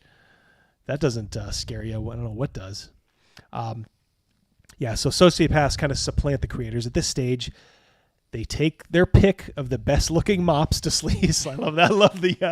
I love the vision here. They've extracted the cultural capital. The sociopaths also work out how to monetize mops, which the fanatics were never good at. It's true. It's why stuff like 2nd edition failed. And that's why I said, okay, Death Angels, Have good a to good see night. you. Yep. Have a good one, buddy. Catch us on the rewind. The fanatics are not good. And that's why, kind of 2nd edition fizzled, and we needed 3rd edition, which saved the hobby, but at this price. It set in motion these events where we're at now. With better publicity materials, the addition of a light show and new, more crowd-friendly product, admission fees go up tenfold, and mops are willing to pay. Or they're willing to pay for a virtual tabletop, which is going to be shunted out here pretty soon. Somehow, not much of the money goes to creators. However, more of them do get enough to go full-time, which means there's more product to sell, more garbage. The sociopaths also hire some of the fanatics as actual service workers. They resent it, but at least they get to work full-time on the new thing, which they still love, even in the light version. Yep. God, you see this too. These people that are still hanging around, stumbling around like Joe Namath with the Rams. Awful. The rest Franco's army with the Seahawks. yeah, exactly. Yeah, these guys that just end up where it's time to go. Somebody should have told them it's time to leave. The party's over. The rest of the fanatics get pushed out or leave in disgust, brokenhearted. The death of cool, unless. So this is the last. We're getting down to the last parts here. After a couple of years, the cool is all but used up. Partly because the new thing is no longer new. And now we're not there yet with D&D, but we're getting there. And partly because it was diluted into new light, which is inherently uncool. As the mops dwindle, the sociopaths loot whatever value is left and move on to the next exploit. They leave behind only wreckage, devastated geeks who still have no idea what happened to their wonderful new thing and the wonderful friendships they formed around it. That might be us, although we're very well aware of it thanks to articles like this and just being aware of the kind of people we're dealing with. Often the geeks all end up hating each other, due first to the stress of supporting mops and later due to sociopath divide and conquer manipulation tactics. Yes, and this is something I see on my end. I mean, there are people, my view is these folks that we're talking about are the enemy. Like I am full on, they are squarely in my crosshairs. And it just blew me away how many people that were supposed to be, on our side that just due to jealousy or, whatever, why anybody would be jealous of someone like me, I have no idea. But I was just floored at some of the shots from people that, we generally agree on most things. But yeah, there's this divide and conquer attitude. And it doesn't just apply, across this divide, of us versus them. There are people that have just been convinced that like this new direction that Dungeons and Dragons is taken is a good thing. Well, there of the popularity. Well, there are those, but what's happening, I think, is the stress of all this. This constant, like every day, it's like a new outrage. You can't ever sit back and go, "Yep, D&D's in good hands." We're good. There's going to be the next thing to come out is going to be a banger. You can't wait. Going to order it. It's just unrelenting, just horrible negativity. And I think that stress it starts to manifest itself even on people on our side. Like I know there are definitely very right of center creators on YouTube who don't, who for whatever reason don't like me. And it's like, I barely know you, and it's like, okay, whatever, but it's like, we should be agreeing on this stuff. I'm not your fucking enemy, dude. That is the one thing with more like sort of ideologically right-minded people. That stubbornness is baked into the cake. You know what I mean? Yes. It's Yeah. Great point. To get that hive mind mentality going with a lot of people. Yes. Yeah. For sure. Yeah. You get that stubborn thing, and it's almost like they can't. They're done fighting against the people that they should be fighting against. Yep. It's almost like detrimental, but they just can't like turn it off. Yep. I do. Yeah. They got to fight somebody, so it's like, well, that does no good. So I'm just gonna pick a fight with you, and it's like whatever, it doesn't mean much to me, but I'm floored that there's so much infighting, and you see it in like Comicsgate too, like Eric July and all the shit he has had to go through just for like just wanting to produce a fucking comic series, and he's been successful financially, but holy shit, there are just people taking shots at him left and right, and ay. All right. Like I said, let's we'll finish it up here. I think we're getting close to the end. So we talk about all this stress just kind of causes our side to kind of unravel, unless some of the creators are geniuses. That is, if they can give the new thing genuine mass appeal, they can ascend into superstardom. I don't think any of this applies. The subculture will reorganize around them into a much more durable form. I won't go into that in here. I'll point out that this is almost never happens without sociopaths. Yeah, an ambitious creator may know they have mass appeal genius and could be a star, but very rarely do they know how to get from here to there. Yeah, and like I said, for our gaming corollary here, I don't think that matters. So what's to be done? Resistance. This is a geek question. The subculture life cycle is a problem only from a geek perspective. As far as MOPs are concerned, it provides reliable, low-cost waves of novelty entertainment and casual social relationships. I mean, God, it's like it was written for D&D. I know it was written about subcultures in general. Novelty entertainment.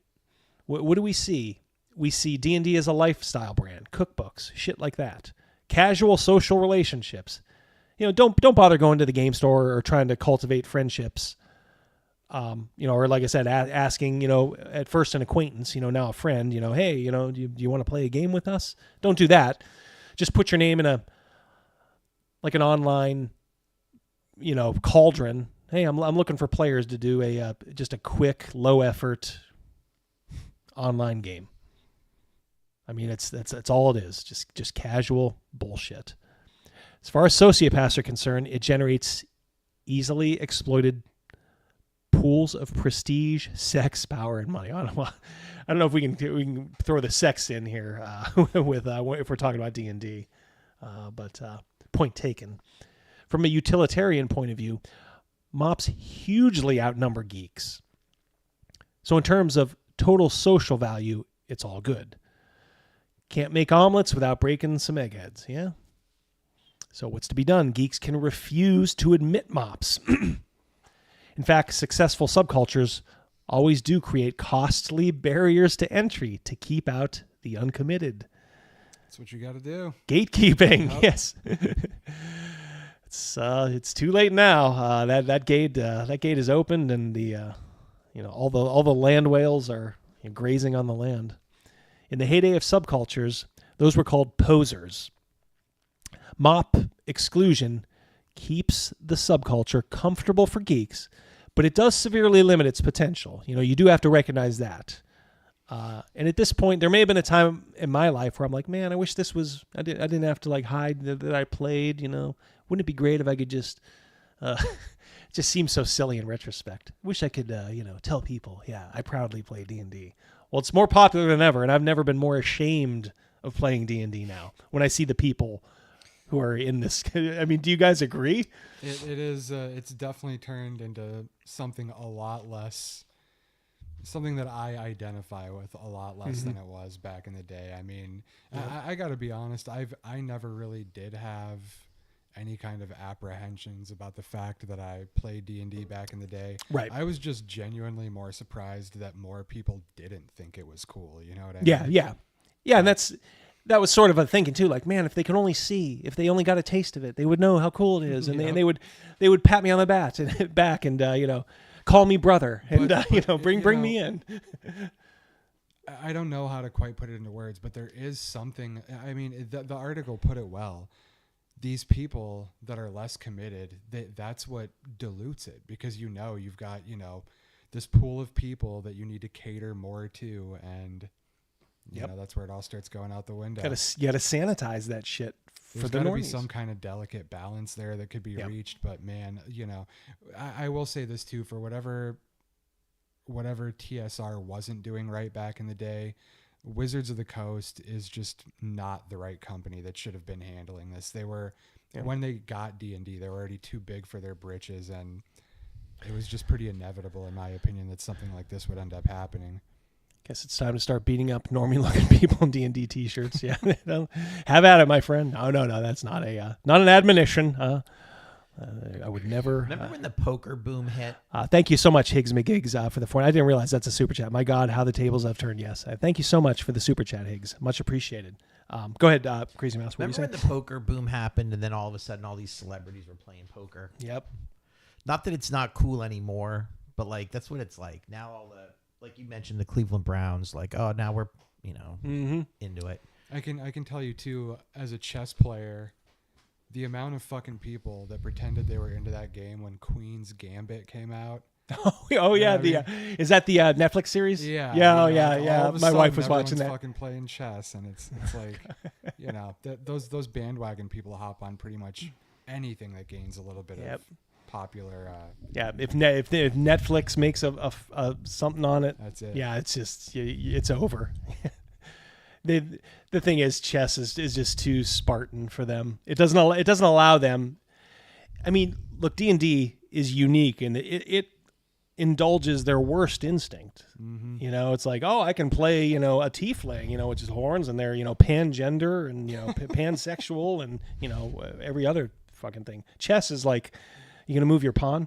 You know, oh, I wish my pawn could move from here to there. Well, you can't. It's I do think that, you know, that is one of the real tragedies about this sort of group of people that we're talking about and their approach to this game. Like, D&D is supposed to be your opportunity to step outside of yourself and assume the role of a character. You shouldn't try to have all of the game conform to your like real life sensibilities. Like, you're defeating the purpose of role playing a fantasy experience to just be some, you know, tiefling version of yourself walking around the Forgotten Realms. Oh, for sure. 1 second, I'll get back to that. Eric C. Just wanted to get him. He's been a member for 4 months. Thank you so much. Just Sticky R. The tip of the sword. Thank you. Another issue with the Normie Invasion. Old book price hikes because they have bought them all up. Yes. And I am so kicking myself that, you know, look, back when 3rd edition came around, I didn't keep my 2nd edition stuff. I'm like, I'm never going to play this again. I'll donate it to the library or something like that. It's like, shit, man. I mean, I donated and gave away a lot of stuff, you know, which is fine. I mean, I can the stuff I wanted to rebuy, I can. Hi, Charlotte. How you doing? Didn't see you there. Speaking of giveaways, Double D. Yes. All right. The giveaway. Yep. Well, let me finish up here. Okay. We're on like the last page here. Yeah. So let's zoom through real quick. MOP exclusion keeps the subculture comfortable for geeks, but limits its potential. Often there's a struggle between geeks who like their cozy little club as it is, and geeks who want a shot at greatness for themselves or the group or the new thing. In any case, subculture boundaries are always porous, and if the new thing is cool enough, MOPs will get in regardless. Big question out here. Hold on, Double D.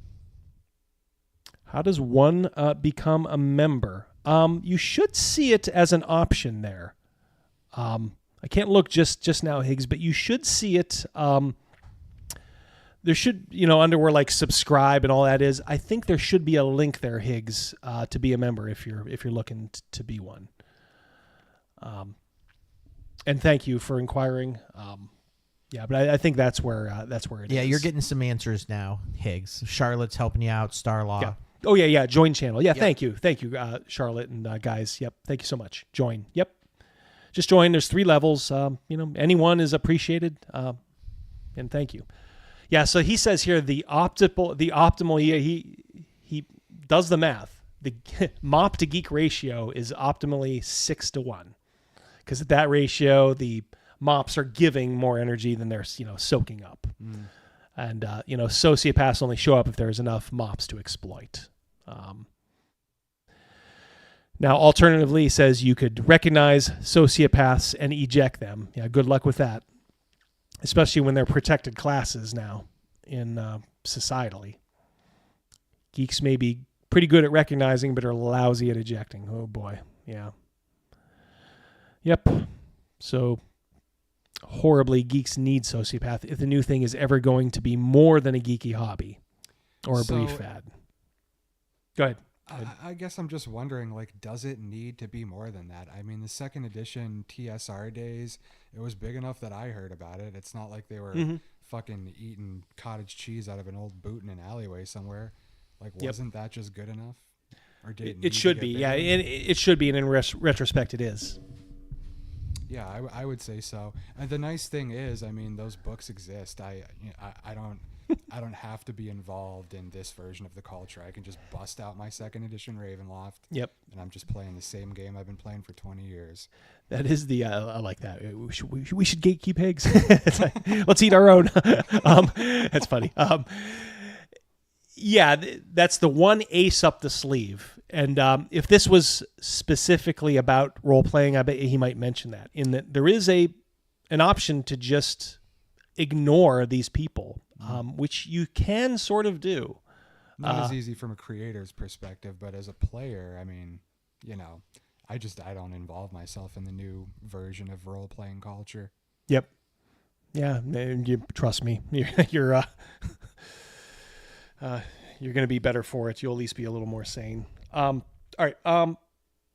Yeah. So he just talks about what should we do, and I think he kind of says here, Be slightly evil. Geeks need to learn and use some of the sociopathic tricks. Then geeks can capture more of the value they create, and they can eject the true, narcissist sociopaths.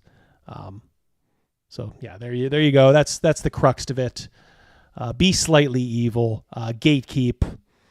Like I said, you can read the rest of this article. The link was in the chat earlier, and maybe Cal can throw it in one more time. I'll tell you what. Why don't we do the giveaway? I'll tell you what, guys. Before we do the giveaway, the way it's set up, you have to.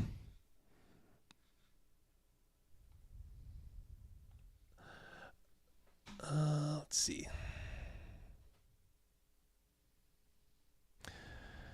You have to be active, so you have to type something in the chat for like 15 minutes.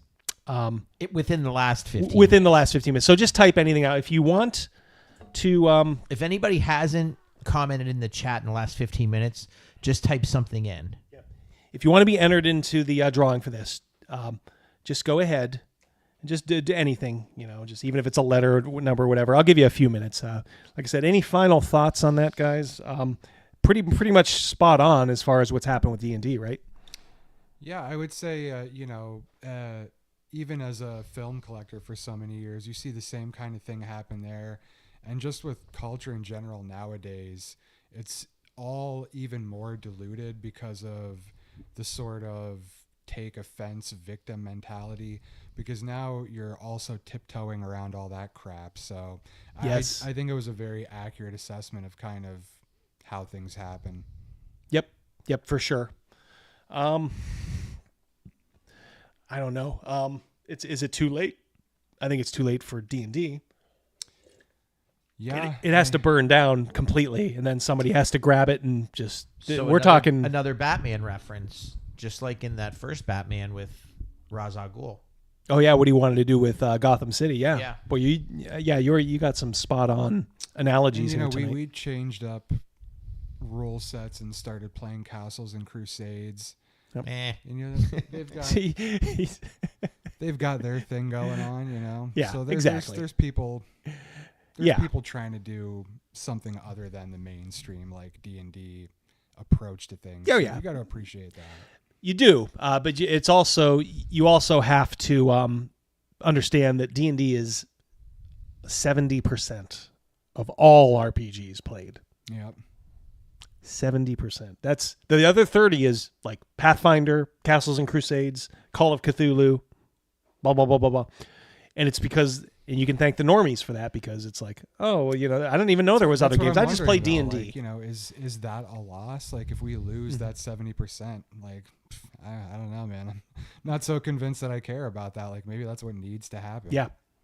Yeah, at this Like point, yeah. Gotham. Yeah, for sure. Yep. Yeah, I mean, it's crazy. But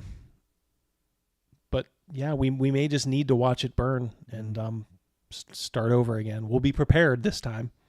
Tragic end to quite a legacy, that's for sure. Yeah, I mean, I'm glad Gary's not around to see, what's become of it.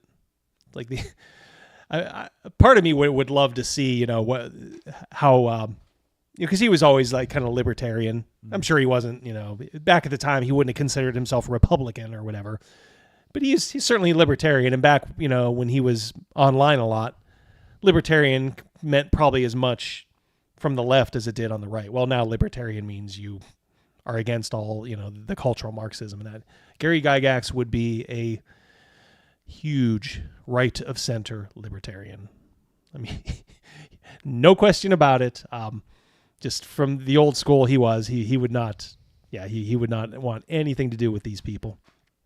He wouldn't be adventuring in the Radiant Citadel is what you're telling me. No. He would have said, what the fuck is this stuff? I mean, I'm sure there's guys in the chat that have even talked to him. I know the Troll Lord guys, they ended up striking up friendship with him and a professional relationship, and they would never say publicly. Thank you, Howard Hughes. He was all over my retrospective. Yeah, I see that. Yeah, Dark Knight, insightful retrospective. Yep. We got 35 eligible people, Double D. Okay, cool. All right. I'll give you guys maybe one more minute here. So anybody that wants to win, better hop in. This. And if you saw here, I gave channel members a little bit more luck. They have a slightly better chance to win just because, look, they're the channel members, They're the geeks. The rest of you are the mops. Just kidding. They eat their young. That's right. Yeah, they're paying the freight on this now. They just have a slightly better chance. I didn't want to do it too much. I'm looking at the graph. I think that's fair. Yeah, for sure. Oh, everyone can see the graph. I thought that was just our screen. Yeah, so no. You can see it's a little bit. It's about what 10% maybe channel member luck. Yep. This is who we got so far. It hasn't moved. It's it's up to 35. 35, yeah. It's in alphabetical order. Yep. Okay. All right, guys. Best of luck. We're going to roll a 35-sided dice. Yep. 58 million people watching. Mm-hmm. It's like that Publishers Clearinghouse sweepstakes with Ed McMahon. Yep. So this is you can make this, by the way, and I will, as soon as we get the winner, I will show you how you can easily do this yourself if you're willing to pay for it. I will mail this out to the winner, though. This is the basic/expert rules in hardbound form. When I first saw this, I was like, how the hell did they do that? Well, it's very easy. Free files, you're not allowed to sell this, of course, because it's not your work. But you are allowed to print it out for private use. So you can print it out all fancy like this. And here I am just giving it away. Good looking book. Yeah. Oh, yeah, for sure. It's the cover art to your backdrop. It is. Yeah, the classic Moldvay. Double D, Pew Pew Double D used to be on this side, and it was like in his background. Yep. Oh, yeah. Did that a few. Okay, guys. Nightbot wins. Yep. 36 eligible people. Okay, guys. I'm going to have it roll. And I've never done this before. As you can see, mods, Calure, regulars, channel members, everybody should be eligible. But it's an active user, so you had to have clicked in there. Yep. Last chance, last 10 seconds. Channel members have a slightly better chance to win. But everybody who's wanted to should... Everyone's been in the chat in 15 minutes. You're in this drawing. Give us a 3, 2, 1 there, Mouse. And a 3, and a 2, and a 1. Go. Is that the winner, Panther? That's the winner. That was a quick roll. That's the winner. Well, congratulations, Panther. I just remember the old one scrolled through everybody. Remember? Yeah. That was the one tied to whatchamacallit. There you go. StreamYard. Panther, Nightbot has chosen you. Congratulations. So I am. Looks like I am sending this down under, and I do not mind at all. Double D. How about we hand deliver that shit? Oh yeah, I should. Oh yeah. You know what? There's a delay, so I think we spilled the beans. Yep. It's okay. But yeah, Panther. Everybody loves Panther. Good dude. Panther. I don't know if you're on Twitter. Let me put in my. I'm gonna try to put it in over here. See if I think I can here. It'll work.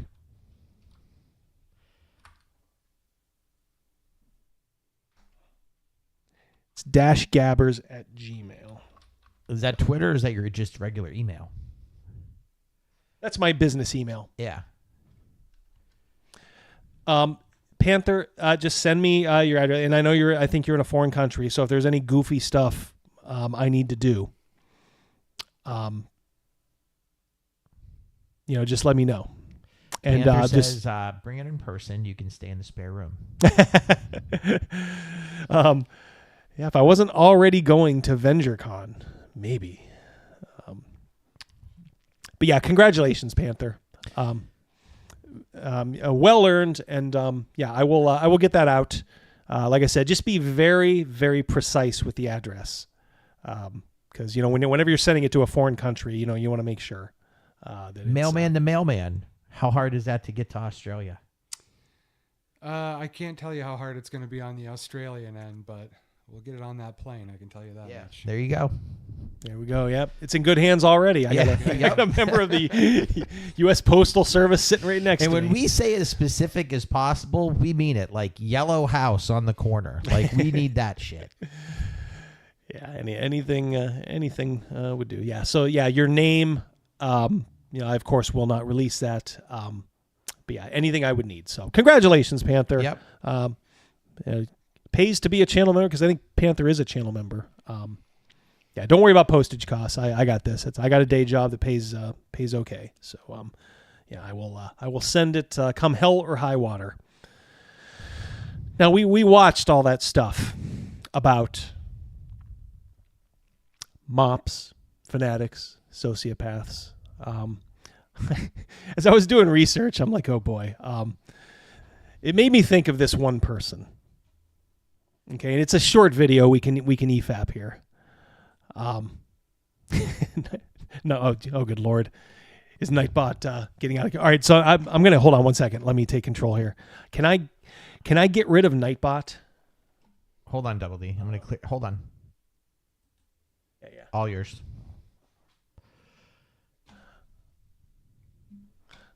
It's a devil's bargain that I guess I had to make. I'm just going to close out because I think we're done with Nightbot. Watch it be like one of your horror movies. I can't let you do that, Double D. Yeah, exactly. All right, so I just closed out of Nightbot on my window. Yeah, wouldn't that be freaky?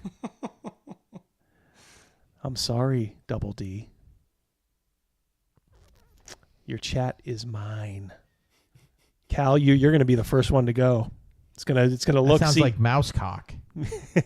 Yeah. Oh my God. Can you imagine? Maybe he's behind this. He was behind us switching from StreamYard. That's right, bastard. Well, I mean, we haven't had shit problems since then. Yeah, it's been pretty smooth. Knock on wood. I like OBS's just the stuff you can do. Like I can tailor things graphically to the way I want. I can use this. The only thing that was anticlimactic was the drawing. Remember how it spun last time? All the channel members, or I mean, all the participants in the drawing. This one, it just popped up the winner. It's still here. Hold on one second. I know how to get rid of it. I'll just get rid of it. You guys talk. Carry the. Careful putting up your Google history up there, Double D, in case you got something you don't want us to see. Yeah. No, I'm out. I'm not just display capturing this. We must eject. We must get rid of Nightbot. It is imperative. Nightbot not making it easy, huh? No, it's not. Community. Oh, here we go. All right, I'll tell you what. I'll show you guys here. I think I can show this. This is just my behind the scenes. Yeah, we're not seeing this. I'm watching this on the... All right. So, goodbye. Now that's on there. Yeah. Okay. Goodbye, Nightbot. Boom. Out of here. Now I would be freaked. If Nightbot came back. Because that would mean it's like herpes. Like you're not getting rid of it. I can't talk now. I'm fighting the Nightbot. You make it sound so cool, Meat. All right. Yeah. So that whole article made me think of one of our old friends. I'm not even going to refer which I view her as. Let's just say she was probably covered in that article. That brings us to All right, so all right, one sec, hold on. I have to She looks like more alabaster today. That is Jen Kretschmer. That is the wheelchair accessibility dungeon girl. Pew Pew. She wants wheelchair accessible fake dungeons. What do you think of that? Just initial reaction. Well, initial reaction, I'm struggling to understand what that even means. You mean in game, like the Yep. settings need to be. Yep. I don't understand how to remedy that problem. Asmodeus must have had some foreshadowing. What does she want done? I don't get it. Yeah, literally. She wants you to write in your adventure. When they made this dungeon, they made it wheelchair accessible. She can't just pepper that in on her own. It has to be in black and white. Ink had to be wasted on that. Yes. Okay. Oh, for sure. Yeah. I get it. It's all about visibility for these people, huh? We'll leaf it. Yes, and it is the fibromyalgia. I think she's actually Ehlers-Danlos, which is the new fibromyalgia. Eric C. Same thing. It's mental illness. It's psychosomatic, like mental illness manifesting itself. Like I don't doubt that. Oh, I'm in pain. Yeah, you are, because you're crazy and you fail to recognize it. But along the way, she's one of the ones that's tearing down our beloved game. And as I said in that article we just went through in detail, I'll let you figure out which she may or may not be. So, like kind of our part 2 segment of story tropes you want to avoid. If you gotta go with a smile. Yep. Hell of a grin on him, that's for sure. Joker brand products. Because I don't know how many times that my friends have been upset with this this tired narrative of "you're so inspiring." You hear this over and over. Talking about. Now she does look like the Joker on that perfect pause right there. Yeah, talk about disabled people being inspiring and how you're supposed to view them. So that MFer is not real. It's the eyes in her. They're so black and so dead. Well, and also because of her white makeup. Yeah. But boy, even if she had a touch of color, a little rosy cheek, those are dead eyes. Over and over again, and the message. Almost 100% is, I don't want to be your inspiration. One of my favorite things, and it's in the essentials section of the accessibility doc, because to me, that's what she wrote. Pew pew. She wrote something called the accessibility doc. Yeah, big bad RPG. Dead eyes. Yeah, just like Quinn said, like a doll's eyes, dead eyes. Yeah, so she wrote a whole shitload of stuff about this. it is key is Stella Young gave a lecture, a TED Talk called "I Am Not Your Inspiration, Thank You Very Much." There is something that we call inspiration porn. That's the term that has been coined for it, and it's the term we use in the community about those, you know, the motivational posters that will show an amputee running doing a race, or Is it a dude? No way I saw that. Charlotte. Our queens are savage. Pew pew. Our queens are savage. I like the energy. Yeah, so she's essentially saying, like, I'm disabled. I'm not your inspiration. I'm not just someone to put on a poster, you know, like a hang in there, or, you know, like those motivational, like, corporate posters. She's like, I just want to be treated like everyone else. It's all in the accessibility doc I wrote all about my special needs. I tell you what, for the longest time, I treated her with kid gloves because I couldn't find out much about her. And I'm like, I don't want to go off on this chick if she got, head on and like is like paralyzed from the waist down.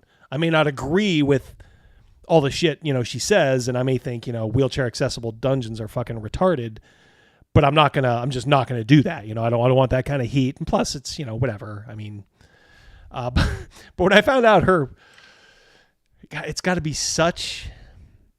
it has to be such an insult to genuinely disabled people, people in a wheelchair, people with, yeah, exactly. Panther. Yeah. It should be written in Braille. It's such an insult that her disability is Ehlers-Danlos, which is apparently, oh my God, I can pull my finger all the way back. You listen to these Ehlers-Danlos people, That's their thing. I have extra elasticity in my joints. That makes you a superhero. Yeah, I was going to say that's your superpower, you dummy. You were gifted that. That and I think she did at once talk about fibromyalgia. It's always the same kind of person. Sorry, it's like 99.9% of the time it's a woman. Just talking about this stuff, and they are trouble. If you have somebody in your workforce talking about Ehlers-Danlos, EDS, or fibromyalgia, they've moved on from fibromyalgia, I think. Just know that you have a problem employee for as long as they are there. Yeah, Howard Hughes. Yeah, it was double jointed. I remember like kids like, oh, cool. Look and see what I could do. They thought it was effing cool. And so, so did we. Like, oh man, I wish I could do that. Well, fast forward, 35, 40 years, and now you just sociopathically, hint, hint, go right to the top of the disability list. Let's continue, Jen. Just showing disabled people doing things. Boom. Whoop. Still a mouse dropping. Small enough for a mouse dropping. Not a Rogan dropping. That was pretty good. I have allergies. Where's my D&D representation, says Higgs. Exactly.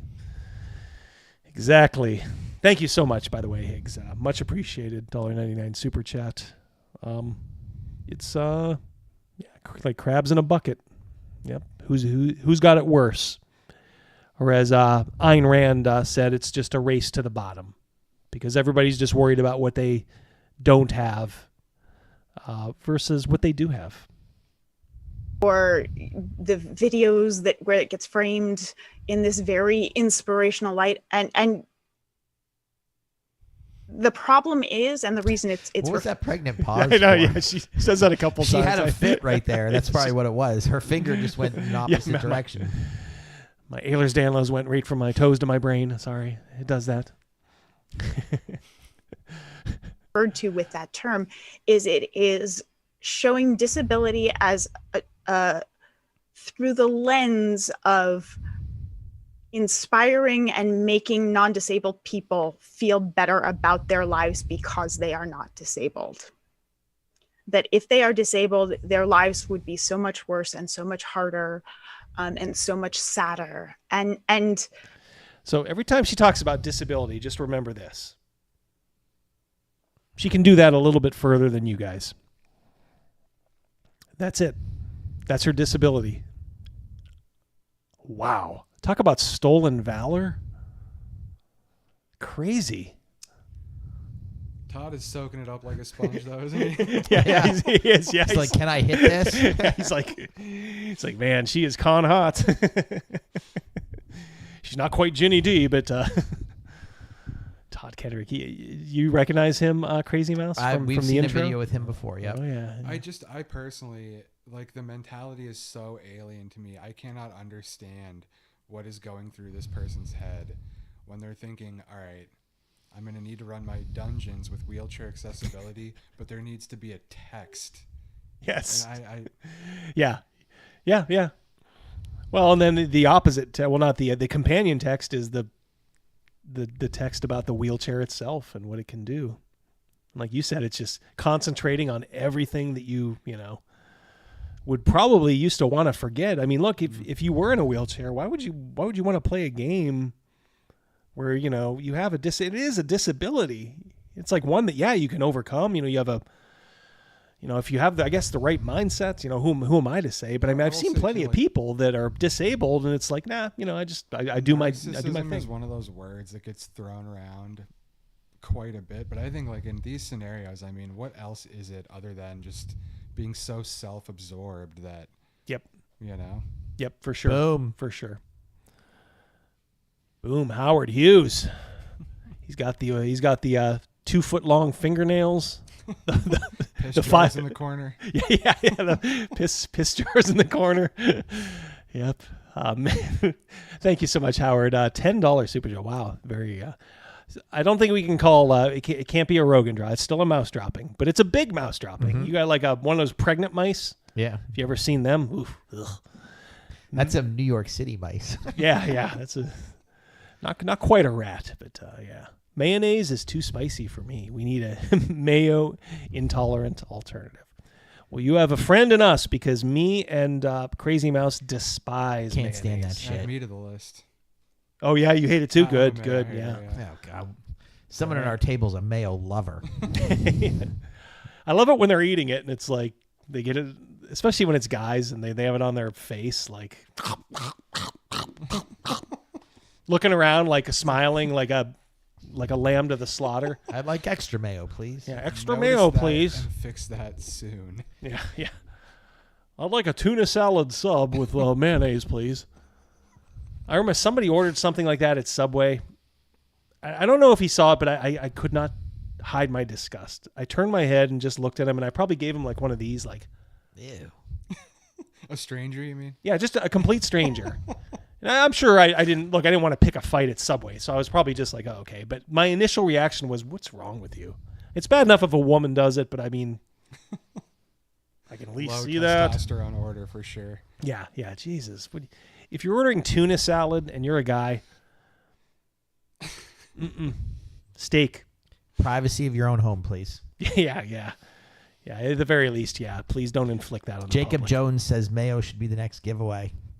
Yeah, the bottle of mayo. Yeah. See, guys, that's New York wit there. Am I right or am I right? Am I right or am I right? Yeah, I tell you, they keep us on our toes here. Pew pew. I'm noticing. Yeah, Cal, thanks a lot. You did a great job battling the Nightbot. We'll give you a token of our Eric C. appreciation. hooking us up. Oh, Eric C. Thank you so much. At VentureCon, I'm getting extra mayo on everything while we're hanging out. Yeah. Maybe I may be Double D will spend that $5 and you get a shirt that says "I'm was stupid." Yeah, exactly. Yes. Thank you so much, Eric. Yeah, looking forward to that. Yeah, Rogan, myself, Eric C. We all have our and Mrs. D. We're on our way to next summer. We're gonna go to VentureCon in Madison, and I'm a 50-50 as of right now. Yeah, and that's the boy. But I tell you what, that would be something. Get the gang. Anybody else is invited too. Although I know you were, your schedule, can't permit that. But you're more than welcome to. Pew pew. Appreciate that. Appreciate the invite for sure. Mayo on a hot dog. Who said that? Get him out of here. Get him out of here. If anybody said they eat mayo on a hot dog, I don't want them in. First off, why are you eating hot dogs? Well, that's disgusting in its own all right. So that's. I draw the line before that. I like hot dogs. I don't. Yeah, Man, Mouse is not a hot dog guy. More of a cheddarwurst guy. Just get a sausage. Cheddarwurst. Yeah. Cheddarwurst is good. Those are good. Yeah. Ironcaster, how you doing? Yeah, all these guys. Boy, what a great chat we have. Ew, hot dogs rock. Starlaw. Yep. Starlaw, you're my kind of Rollin' scum. Free likes mayo on hot dogs. Rolling Free. Rolling Free. You broke my heart, Fredo. That's a channel member there. All right, we will. If you're Thank a channel you. member, you are allowed to have. Panther says it perfectly. I have hot dogs when you get a good sausage. Yeah, there's fair enough. Yeah, fair enough. Some wisdom to that statement. Damn right there is.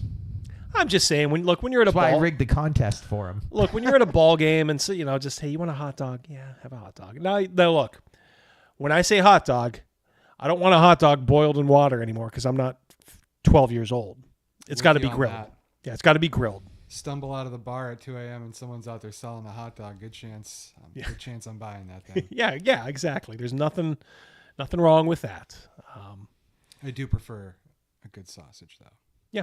Someone said we're having a lot of sexual talk today. Yeah. Man, get your mind out of the gutter. Not one thing has been sexual about this at all. All we're talking about is hot dogs and sausages. Love the sausage. Oh, yeah. All right. Speaking of sausage lovers.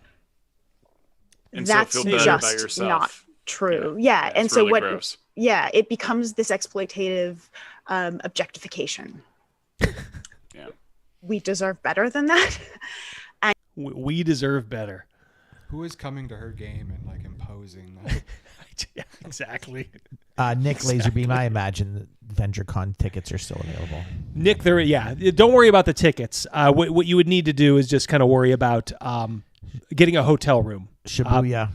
Yep, I'll get that in a second. Oh, hey, James, how you doing? To finish the VentureCon thought, the RNC convention, Republican National Convention, is in Milwaukee, right around the same time. So the hotels in Milwaukee are gone, and people are starting to, even as far out as Madison. I heard people are starting to, book rooms. So I just booked a room through Orbitz, just protectively, no money down, free cancellation till like the week before. So yeah, if you're like an Orbitz or one of those, I'm sure there's others. All right, the James gang. How you doing, James? I'm the white boy with the Mossberg pump. Sit shotgun when I pop the truck. They know I've been a monster on the jump. I'm off my rocker. Lots of guns. All right, so that is a lyric to a song, and I am ashamed to know that I don't know what that is. But thank you so much, $10, chat. Dig me out of my shame here that I didn't recognize that. Those have to be song lyrics, right? Put it up again. See if I can do this. We could be talking to a creator here. Now, James is a YouTuber I know. He's one of the ones that shouted me out. He's given some nice shout outs to our channel. Yeah. He's honestly the one that I at least try to catch at least a stream a week. Even if I'm busy, I'll at least try to drop in and see how James. You got is a doing. once a week James addiction. I do. Oh yeah, James addiction. I'm the white boy with the Mossberg pump. Sit shotgun when I pop the truck. They know I've been a monster off the jump. I'm off my rocker. Lots of guns. If that isn't a song lyric, it should be. Thank you, James. Mucho gracias, amigo. All right. Let's get back to the Joker. And it's some of the only representation we get so much of the time. It's very rare that you get complex, nuanced, disabled characters. Or you get disabled characters just like in the world doing their job and having regular jobs. I will note that the rates of disabled unemployment and underemployment are vastly higher than non-disabled people. And that is in large part due to discrimination. Well, I don't know if I'd even say that anymore. Not enough legless roofers out there. Yeah, exactly. It's just there's going to be certain jobs. Look, I know in your little fantasy D&D game, that, like you said, amputees can do anything that a normal person can, but it's just not the way the world works. Now, that's not saying that like an amputee can't do like a white collar job, obviously. I mean, there's going to be certain things that they can and can't do. For her not to recognize that. Plus now, I mean, I think there's some incentive at times, even if it's not actual monetary. I think there's, for corporate America, I speak to this in corporate America, and I see we do hire disabled people at my company. It's a Fortune 500 company. There's social capital, to be gained through that. So there's literally no reason to discriminate anymore. And that is one area where I think, and rightfully so, I think, mostly we've kind of evolved past that. It's like, all right, if you can do the job, despite your disability, come on board, we're going to treat you the same. It's just definitely not a value judgment either. It's just, the reality. There's just some things some people can do, some things other people can't do. And the more you have something limiting you, the more prospects you are no longer going to have access to. For sure. Chris Miller, how you doing? Publisher Chris Miller. Thank you so much, Chris. $10. You can take your $10 back and get a better meal. It's been a blast. Love your channel. Got to go eat dinner with the wife. Probably hot dogs with mayo. You enjoy that, Chris. Yeah.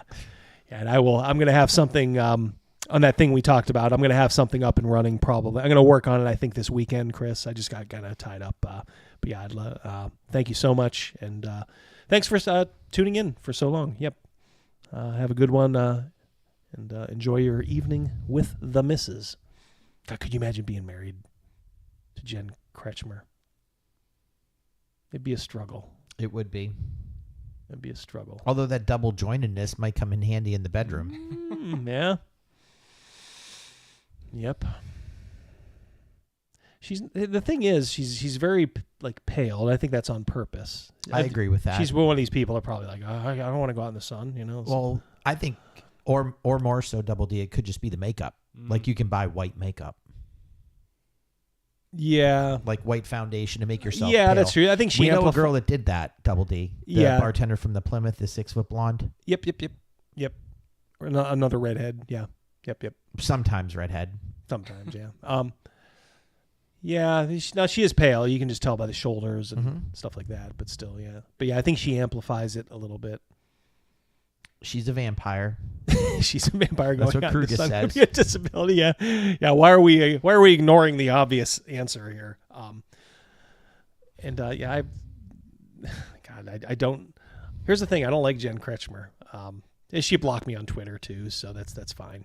So I have no qualms. Hey, look, these guys talk about me being a middle-aged, whatever, blah blah blah. So I will take my shots too when it's fun. Panther says bright red lipstick make your skin look more pale as well, right? Yeah, it's a professional look. Yeah, it's exactly. a look. She's totally going for it. It's a look. Those eyes, though, if she's wearing like contacts to like amp up those eyes, I guess more credit to her. You guys are making it rain tonight. $1.99 Higgs McGiggs. He is one of the MVPs for the night. Damn, mayonnaise vampire gingers ruining our game. Yeah, damn mayonnaise vampire gingers. Some gatekeeping going on back then. Yep. That's for sure. Thank you so much for the $1.99 super chat, Higgs. Yeah, she's definitely one of the ones, and people pay attention to her for some reason. Yeah, this idea of framing our existence as inspiration for just doing the basic things that everybody does. And granted, some days it does feel like it's an insurmountable task to like get up and crack my knuckles. Yeah, rolling out of bed. Yeah, it's just horrible. Got to do this. Oh, I got a crack there. There you go. That's the hard part of her day. God. But I think everybody has those days. I'm not a hero. Don't call me a hero, but are we just forgetting that this chick does not have a disability? It would be like me coming on here and saying like, let me tell you where it's at. As my brothers and sisters in the black community can tell. People would look at me like, what the fuck's the matter with you? Well, I listened to Cool Mo D one time. Yeah, it would just be me going like, what? I'm a brother. I speak for the brothers and the sisters. How long do you think that would last? Well, technically, you are a brother. Well, to your brother. That's true. Yeah, I got good relations with the brothers. I always get along fine with the brothers and sisters. They sense my power when they see me in person. They say, "There's a 6'4" guy." I'll give him a little nod. Sup? You know what they do? They go, "That's a man with power." I bet you he doesn't have Ehlers-Danlos. Only the cool people do. Cool Mo D. Yeah, damn right. You always count on Mouse for that kind of stuff, right?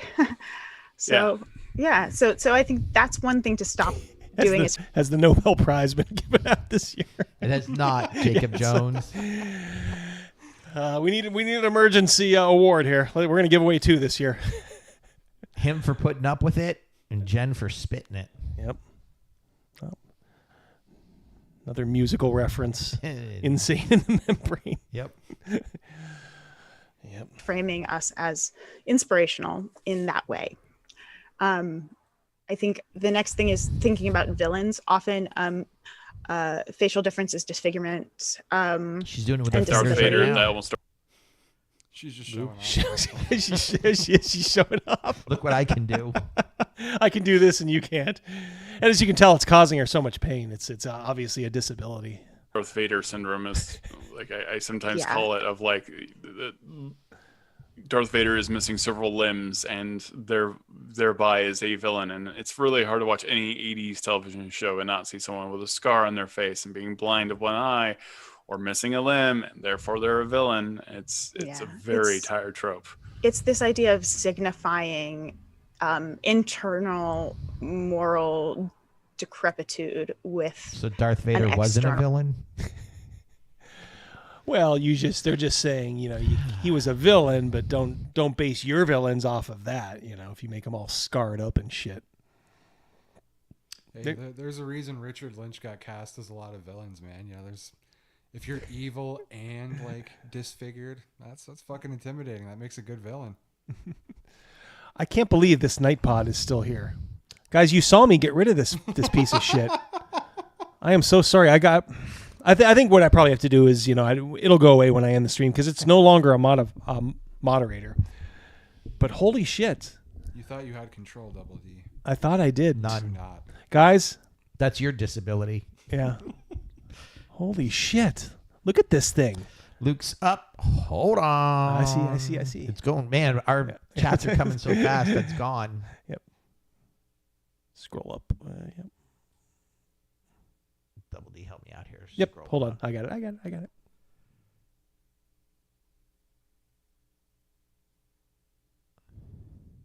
There you go. The James Gang. Being female should be counted as a disability. That was worth it. James thinks I'm scared to show. So I'm not, James. I just did a whole video on how feminine thought is destroying the RPG world. So yeah. Now here's the thing: the women gamers who know what's up, they would agree. They would agree with that. They'd be like, yeah. Charlotte would agree with that. Yeah. All the cool gals would. I can't believe this Nightbot. Oh my Lord. I'm so sorry, guys, that I inflicted this on you. I've unleashed Skynet on my chat. It's just harassing them now. Now it's just turned into a thing. They're just like, Nightbot, you suck. Actually, the abuse of Nightbot is going to be a lot more entertaining than Jen Kretschmer. Nightbot is on my apples. He's swearing at my wife. It's everywhere.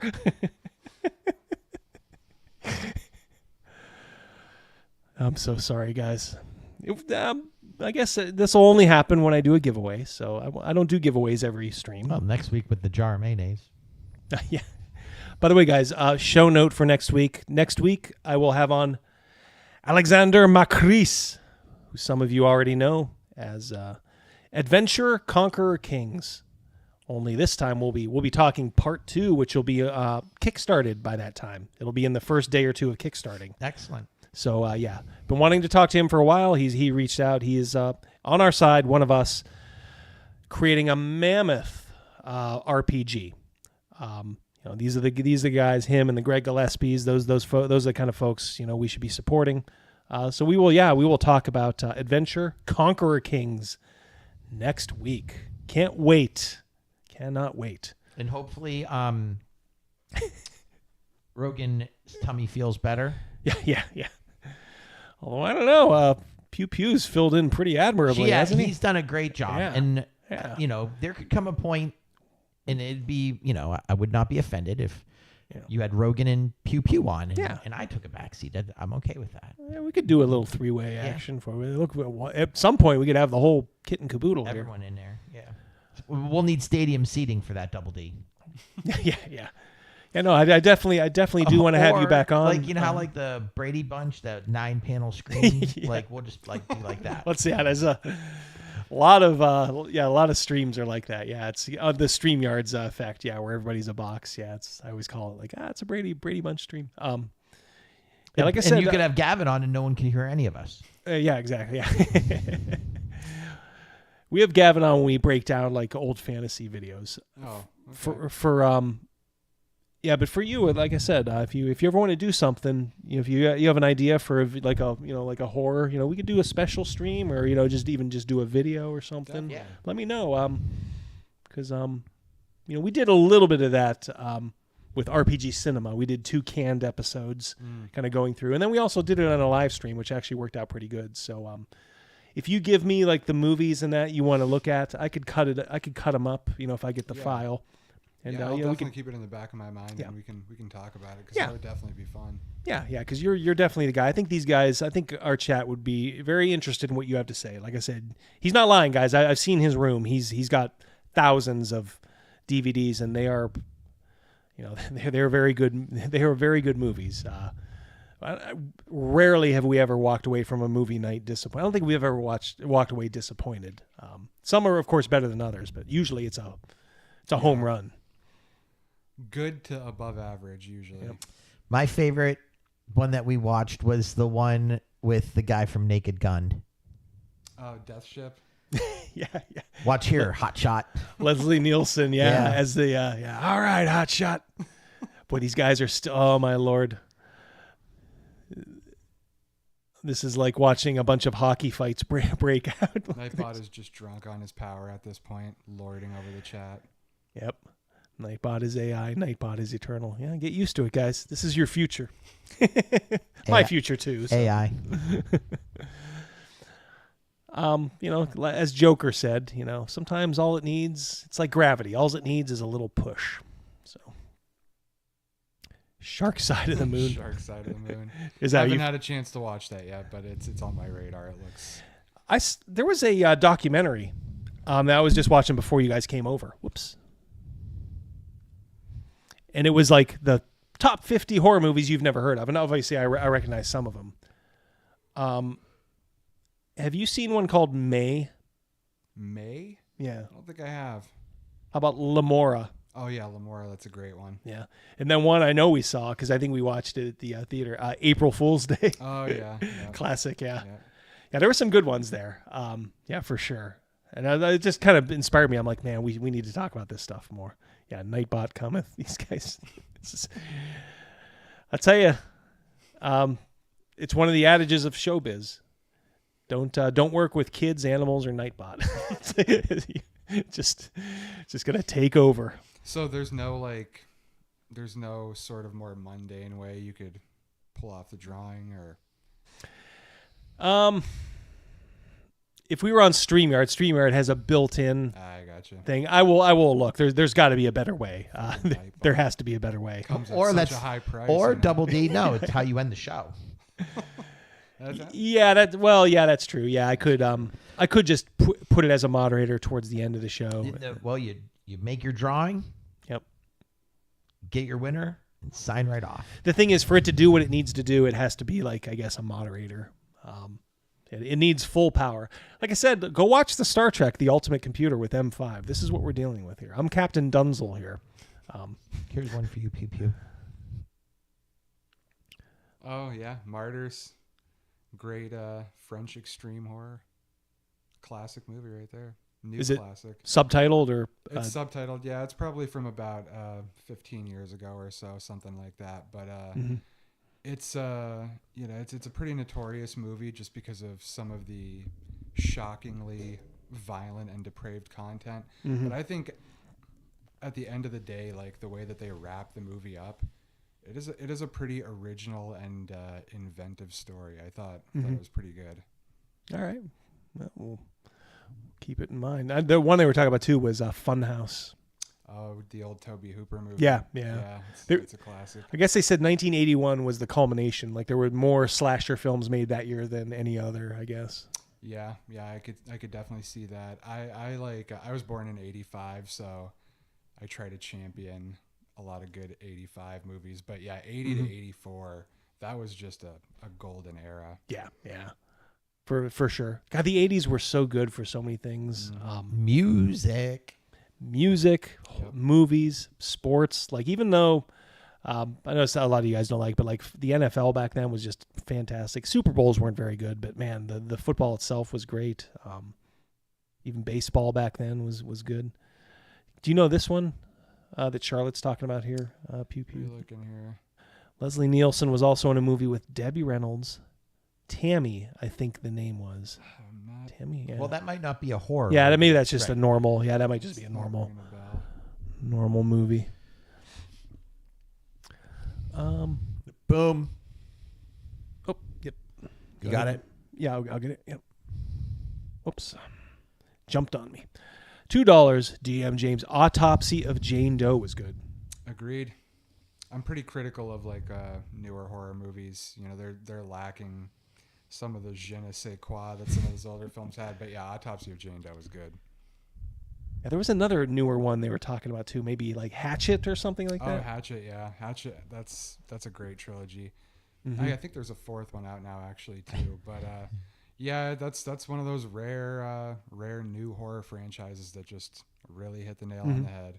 Yeah, it's good to see that there. What was the one we watched that was made in '99? Like the two times before when the wife and I were over. The reality show gone. Oh, Colobos. Colobos, yeah. Kolobos. Watch that, guys. If you want a relatively, well, it was like 99. It had a WWE diva. Well, she was a diva for like a cup of coffee, but Amy something or other, I think her name was. I didn't even know that. Yeah, the star girl in that. Oh, no kidding. Yeah, she was a WWE diva. Oh, that's interesting. I didn't know that. But like, must have caused trouble because she was like in and out. I mean, like in and out. Yeah. But yeah, Kolobos. Was it Kolobos? Yep. Kolobos. See if you can decipher that one because it's pretty crazy. Yeah, we like I said, Pew Pew and I could do a side stream if you guys are interested. Talk about this shit. Sounds like there is some interest out there. Yeah, these two subcultures kind of often go hand in hand. Yeah, just the nostalgia too. It's all kind of from that same era. So I got a lot of love for a lot of stuff from the 80s, not just the D&D, which was great, of course. We could work in like a to kind of keep it on point for the channel. We could do like a fantasy sort, or at least a sci-fi movie, fantasy sci-fi, and then one horror, one straight horror, one fantasy sci-fi. Yeah. Oh yeah. What was the one with Klaus Kinski we saw? Creature with Klaus Kinski. That's another one, chat. He must have owed the director a favor or something. I don't know how the hell they got him. Oh my God! Yeah, just the way he was pawing the women on. Oh my Lord! He needed some money, and he's like, remember he was like eating his like hamburger. Yeah, and he's just it's not in the script. He just walked. Not in the script. I guarantee you. He said the director's like, "Hey Klaus, why don't you put down that hamburger?" No, I'm not going to do that. I just roll the camera. I'll do the lines, And he's like, I'll work it in. I'm hungry though. Oh my Lord, Klaus Kinski, what a crazy guy. Pretty one of a kind dude. Doubt we're gonna see another one of him anytime soon. Yeah. Oh no, never. You couldn't be like him anymore. No. Yeah, I think Overkill Joe. I think so. Could be. All right, Dob. We'll put this on a little bit more, and then maybe we'll call it quits. Someone here has to get up and deliver the mail to the fine folks in our region. Symbology. See what Jen has to say. And it's pervasive. So I think that becomes, and that's true with mental health issues as well. Mental health is vastly stigmatized in villains. So I think that's a huge. I wonder why. Yeah. Could it be if you're crazy and carving people up? It might just ideas might be looked down on. Ideas of taking over the world. Yeah. I want to be the next Hitler or the next Jeffrey Dahmer. It might not go over too well. This bitch. Oh my God. Trope to watch out for. Again, it's putting people into the world, not caricatures. And then the next one that's a huge one is the idea of better dead than disabled. And this is something we see over and over in things like $1 Million Baby, Me Before You. Like the list goes on and on, where people think that because you're disabled, your life is over and you would be better off dead. Wait a minute. Wait, how was she at the end of $1 Million Baby? Was she a vegetable? Yeah, a vegetable. And she's oh my God, the nerve of this bitch. The unbridled nerve. Maybe Todd Ketterneck is going to agree with her so he can bed her. Okay. You think Todd is going to throw anything as even slightly disagreeable towards her? Yes, you're absolutely right. he's counting down the days till these two can get to Gen Con together, and then he'll make a clumsy pass at her. You could just see him growing as a human being just listening to this. Yeah, isn't it? Yeah, it's just his head is like, oh, man. Never thought of this stuff before, Jen. You're so bright, so brilliant. So she wants complete vegetables. Does he do the interview in our intro? Yeah, that's him. That's him. Yeah, that's him. Yeah, he has just hair then. Yeah. Well, this was even a couple of years ago. So maybe he's shaved it here. Because I think actually that, believe it or not, I think the one in the intro is newer. Oh, really? Yeah, because it deals with the newest edition. Right. That's when he says, says, right. And home, Jen. it's just, it's so completely untrue. There are, wheelchair BMXers. There are, people. Who is saying that people who just can't walk are better off dead? Nobody is saying that. They should be on their own island, is what they're saying. Yeah. We are not saying that at all. No. But yeah, I mean, like nobody in this day and age has like said, I mean, they probably weren't saying that in the 1800s. Whenever they developed a wheelchair that was, practical. Yeah, disabled. Oh my Lord. What world does she live in? She's absolutely barmy. Go ahead. Years of just not being able to access those dungeons probably wears on you. It does, yeah, exactly. Like how am I ever going to get into this dungeon? Travis, there's not a ramp. Travis, we were thinking the exact same thing. He is the guy asking the questions for the elfiest elf, and he's like, right. And while we're on it, another permanent part of the intro is the dashiest dash of Tabasco. Yeah, and on that note, pour one out for Suzanne Summers. Yeah. Damn. Bummer. I enjoyed that show a lot. Yeah. Good woman too. Like, I got news for you. She got married in 1977, and they were still married. I mean, her husband is obviously devastated, but I guess they just had one of the best relationships ever in like Hollywood. Like he would cook her breakfast, bring it into bed, and they just doted on each other forever. So Suzanne Summers, R.I.P. baby, R.I.P. Chrissy. Everything. We have Harvard law graduates who are deafblind. Like what? Harvard law graduates deaf. Well, that's got to be true if she mentioned it, right? And they made a movie about it. It's called Daredevil. Oh yeah. Daredevil he was just blind though. He wasn't deaf blind. Is she saying like Helen Keller type stuff? Don't know. Well, if you're deaf and you're blind, you have to be kind of mute too, can't you? Yeah, I would assume you so. Wouldn't, I mean, you wouldn't be able to hear yourself talk, so you'd start getting that affectation. Yeah. We just dropped knowledge on Cal. Cal did not know about Suzanne Summers. Oh, it was yeah. maybe like 2 days ago. By now. Yeah, it was. Yeah, Yeah, Eric C. Yeah, her and her husband always spoke about how in love that people should be as lucky. Yeah, like I said, they met in 1977. I think it was like 10 years later they actually got married, but they've been together. They were together since 1977, so like 50 years together. Try to top that. It's not this tragic thing, and so again, that stigma creates that pity thing. So I think avoiding all of those tropes are really important, and the cure narratives too.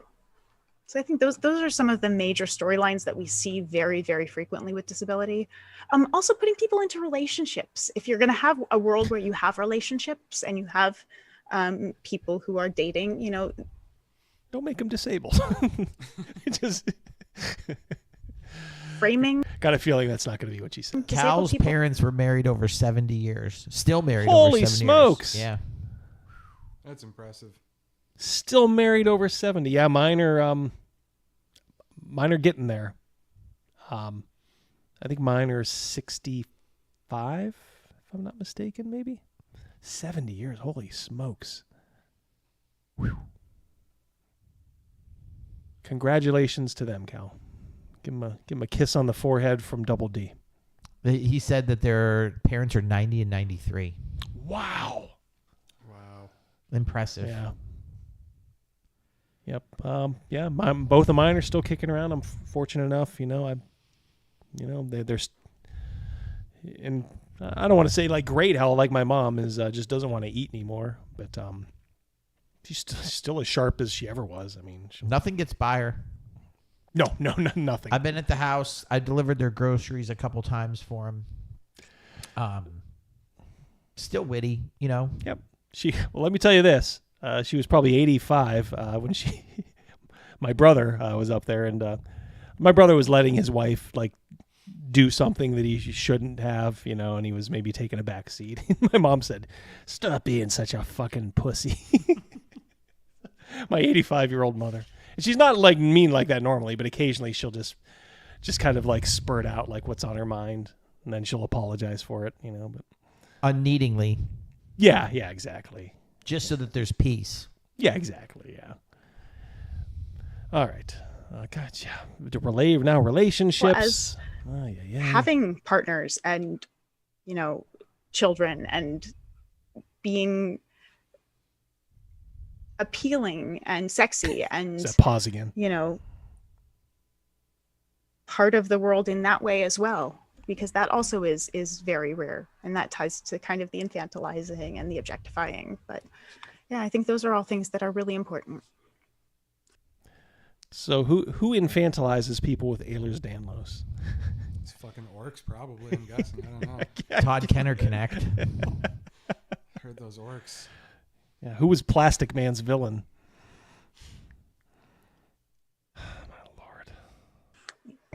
Yeah, absolutely. Yeah. He's at a loss for words. Yeah, absolutely. He's like, where did this interview go? Yeah. God damn, I just wanted to talk about your double jointedness and seeing how we could work that into our relationship. He's like, what's the best way that I can pretend to understand what the fuck she just told me? Because I'm not paying attention to her anymore.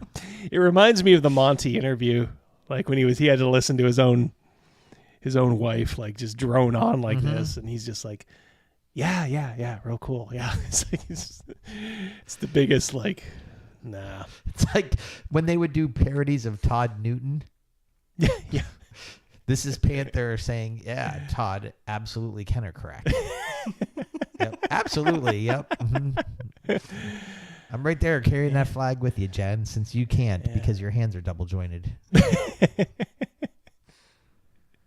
It's a big trope to avoid. Are there any other terms that are really good to avoid? Because he's just going down a list. Well, no, he's actually making his own checklist. Right? Yeah. He just said, what are some other words I can avoid when we're out to dinner together? Yep. I don't want to offend you. I at least want to bed you once. Oh man. It's not worth it, Todd. She will I don't even want to think about it. Because she's not like ugly, but like this woman is trouble. And if he wants to do what he thinks he wants to do. Nick, you have a good night. Nick's out of here. You have a good night. Peace, Nick. Thank you so much. Yep. Thank you, buddy. I know there's a very long list, but yeah. So I'm what about are the to say main ones I can avoid? What is gonna disqualify me from your bedroom? Things that are slurs that are going to be probably startling for some people to hear that these are terms that are offensive, but yeah, just content warning on that front for people who may want to not hear them. Dumb is a term that is referencing deaf people and intellectually disabled people. It's equating the two, and it's also framing intellectual disability as a bad thing. All right, guys, no using the word dumb. What's the name of those suckers? Yeah. No dum-dums. Danger hair. You're exactly right, Overkill Joe. Yeah, for sure.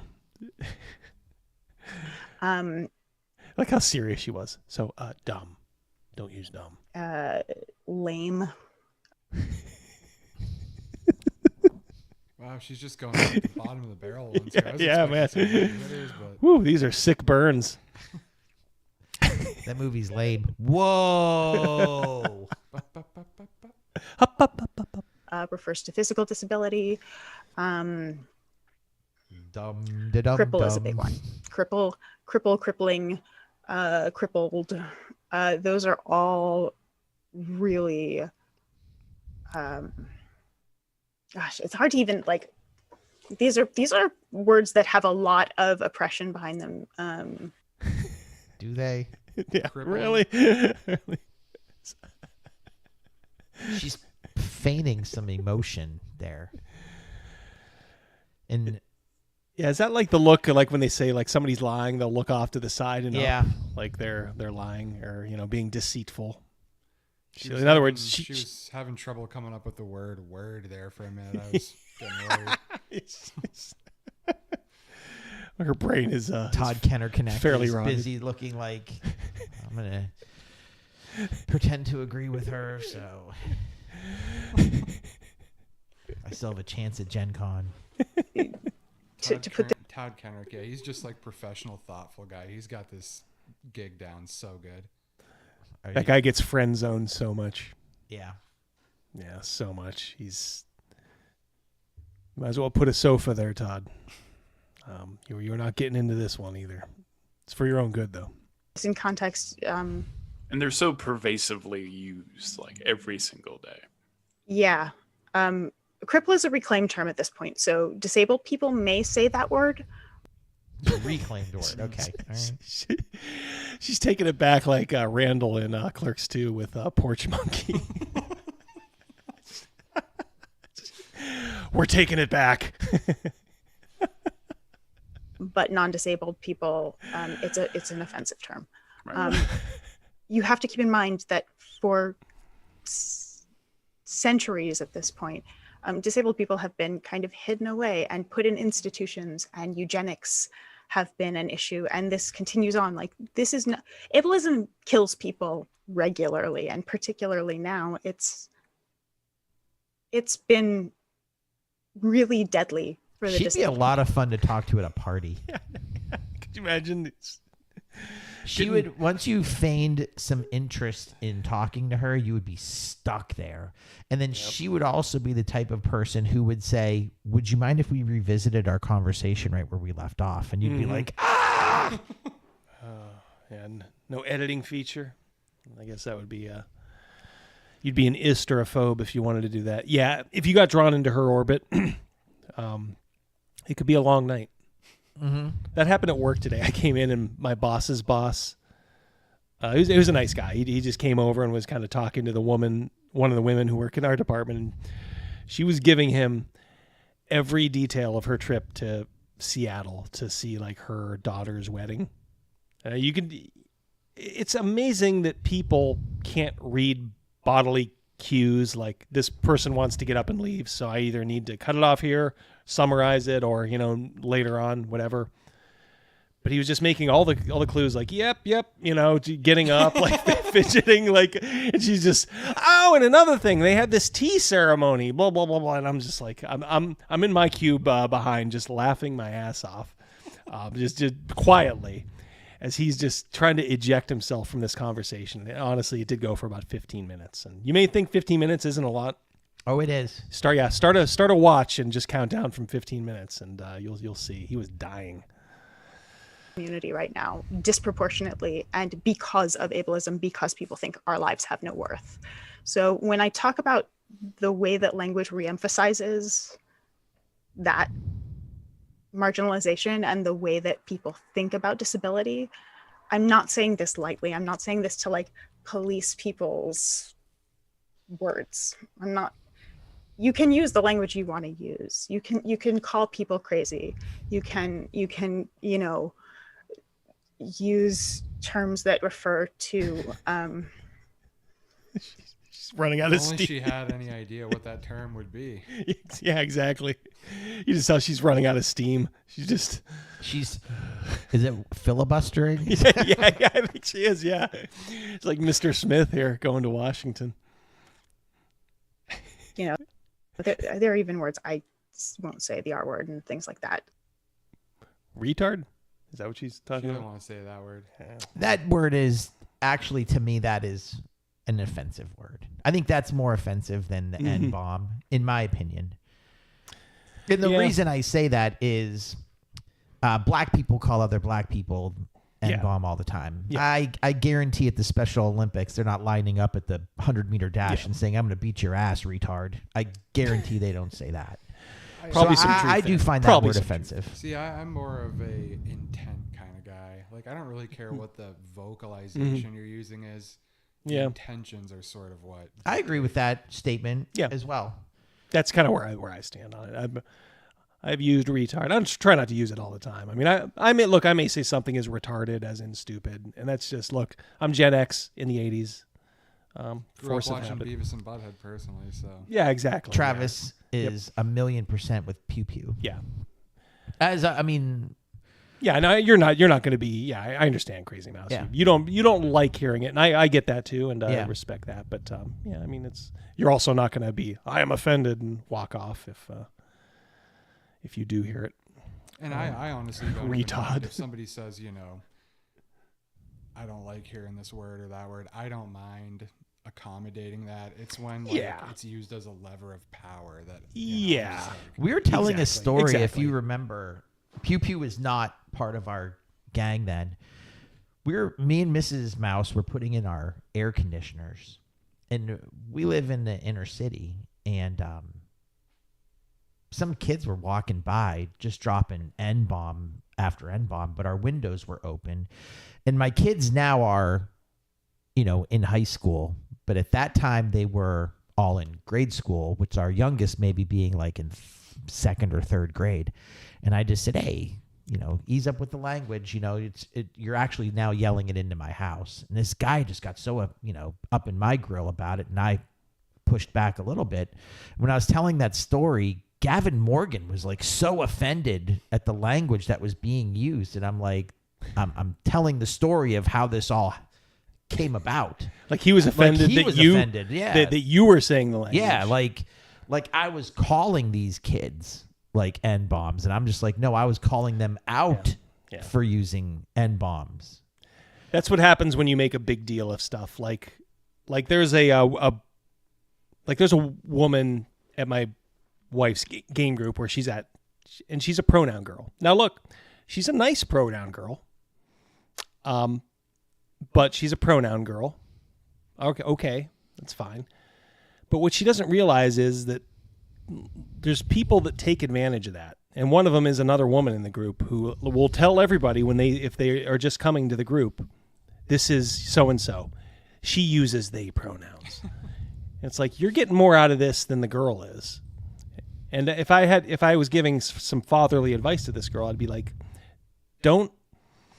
The person who says, I'm not going to play your pronoun games, I'm just going to call you, by your given name if that's okay. They are less of a threat to you than the people who want to use you for their own virtue signaling. Those are really dangerous people. Really dangerous people. So yeah, so whenever I hear somebody, getting, just huff, red in the face, offended by something like that, I'm always looking like, what's your story? Why are you, why are you like this? It's one thing to say like, I just don't like that term, like you just said, Crazymouse, but in the same respect, it's a whole other one to just use it as a platform. Like you said, lever of power. Yeah, lever of power. Yeah, that's what it is. But I don't even know how much time's left. Just know that when you're not saying much. It's only an 8-minute video. Just be aware of what you're saying when you're saying them. Oh, it's so 30 I really highly recommend that people take a look at the language list on Lydia Z. Brown's website and just read through it once and know, because a lot of people don't know, and that's absolutely true. These are words deeply rooted in our culture. She was struggling in this one. She is. They hurt every time. I feel a sting every time I hear them used. So I just want to point out one last time to get it in. Her disability is she can bend her fingers back. So her end goal here is just to like, she wants to be able to buy an adventure, and then at some point through reading it, it's like, note, this dungeon is wheelchair accessible. Yes. That yeah, is- she wants what she wants is people who make these dungeons. Yeah, like big producers, you know, maybe who make third-party stuff, or Wizards of the Coast themselves even more. And they probably would. So fucking stupid, dude. It's oh my god, imagine trying to explain this to a normie who's not in this world, and you're like, well, let me tell you the kind of battle I have to fight. These are the people, blah, blah, blah. They'd look at you almost equally like, why are you even paying attention to this? Antonio says she feels a sting when people say words that are not even aimed at her. Mm-hmm. Yep. Yeah, exactly. Whoops, hold on. Was that me? Yep. It's all right. Just hold on. I got it. Just let go. I'm not okay. doing All right, anything. there we go. Okay. I think, yep. She exactly. She internalizes, I think they call it. She internalizes a lot of this stuff. There's a thing that I noticed too, with some people than others, but you'll notice like she gets hung up on these notions like, oh, and people do this thing because they just want us dead. It's like, you know, you're blanket assuming the mentality of just everybody you encounter because of some fucked up thing going on in your head. That's what I hate more than any other. It's an existential threat to him. Yeah. Panther says he would love to see an injured military vet interview her about this. Oh, look at the comments to that video, guys. Let's see. I think I downloaded just Jen Kretschmer disability. I can't remember what it was. I just downloaded it. Shit. I'll hold on one second. I'm gonna find that actually. All right, you guys talk for a sec if you can. I will tell you. I don't want to lend too much credibility to her idea here, but when we were in that barrow maze, a wheelchair ramp would have been helpful. You think? With who? Roller Pig? Roller Pig. See, my timeline is flooded with all of these Sniper Wolf videos because we didn't even get to that. I can't find it now. I'll have to post it. Wait 1 second, Jen. There she is, popped up top. Yeah, Jen Kretschmer. It's like an 8-minute video. Where the heck is it?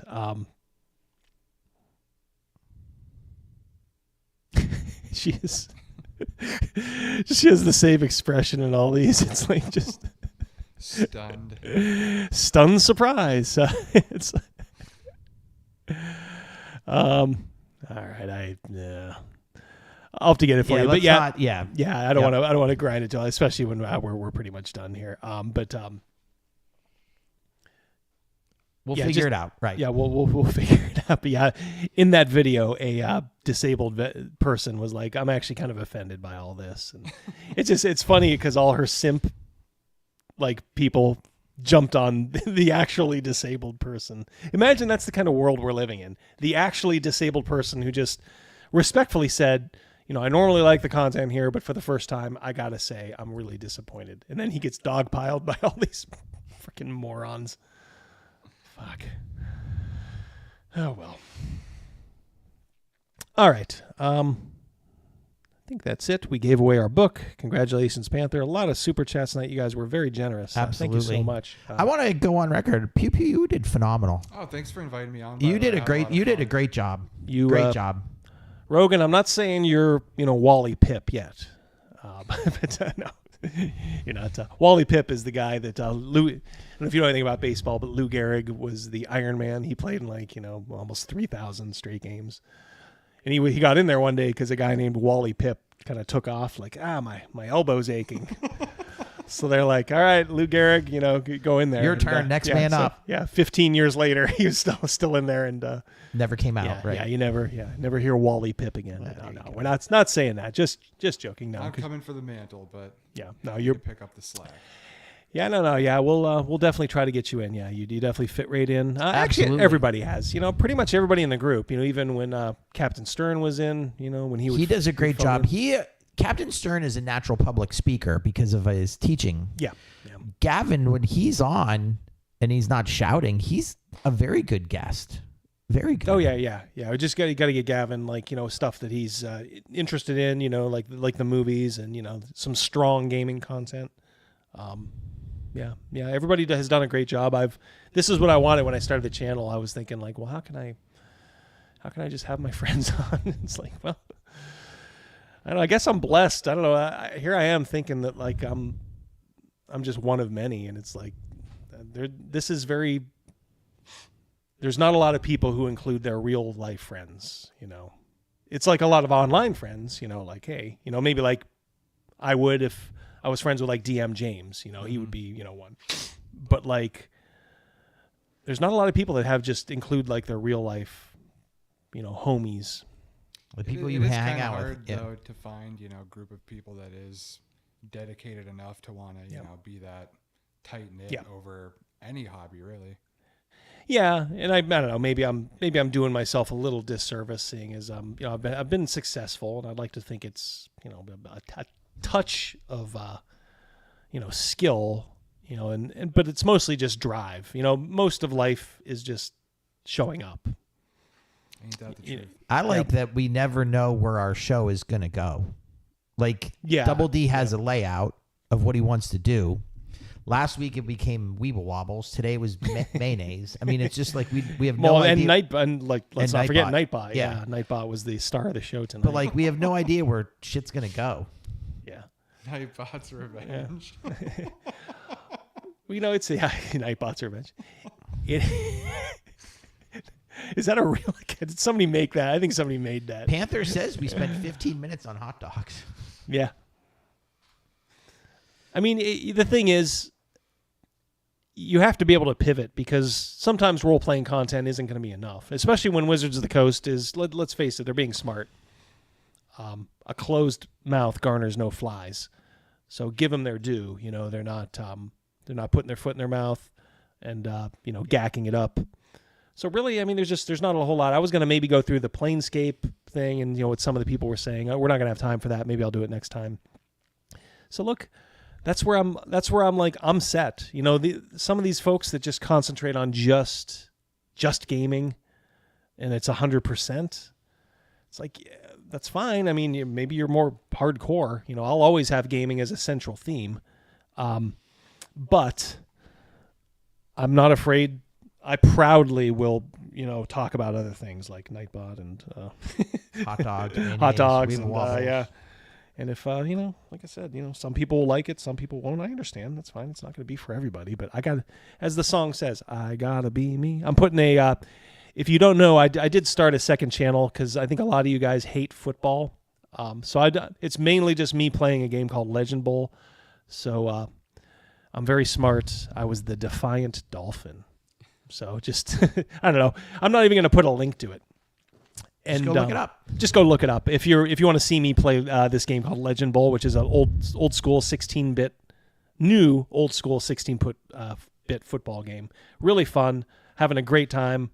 And I'm just kind of doing that on the side. So if you just kind of chill, video game streams, with my, womp womp, commentary. Obviously a little bit more sports focused. And that's why I started a separate channel. I didn't want you guys, who hate the sports ball to suffer it. Eric C. just said, I'm very much a football ignorer. Yeah, exactly. So yeah, that's why I'm keeping it separate. And you did. I will not be offended if you are not on the list of subscribers, Eric. So yeah. But there are people like me, who are like, I like video games. I like the sports ball. I like football, all that stuff. Sports Bot gonna ruin that chat. Yep, he's coming. Sports Bot coming. Yeah. These guys. Cal wants to know what you're wearing. These people are still hammering it. Got Blood Bowl. Yeah, I have a Blood Bowl team that I painted up. Yeah, I've never gotten to play it. I did a team. It's kind of like the Night Guard team, the those folks. I even forget what they're called, but I enjoyed doing it. Legend Bowl is awesome. Ironcaster. I've put up a couple of games, and yeah, it's really cool. Yeah. So wait, how many have you put up? I just saw the one. Just two. I did one the other day. I think maybe yesterday I came home real quick. Okay. Before I hit the track and did that. So. Yep. So Defiant Dolphin, kept it double D. Just that way I can reuse the moniker and all that stuff. So, all right. Any last words, boys? Peace. It's been fun. All right. Yeah, we'll definitely have Pew Pew back. Chat, you guys are great. We love you. I'm gonna take you out, and you guys take care. Have a great rest of your week. I'm gonna try to work on a video. Like I said, content is a little sparse. There's no news, so yeah, this is why I get paid the big bucks. So I'll have something for you, hopefully early next week. All right, guys, take care. Love you all.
Hello there.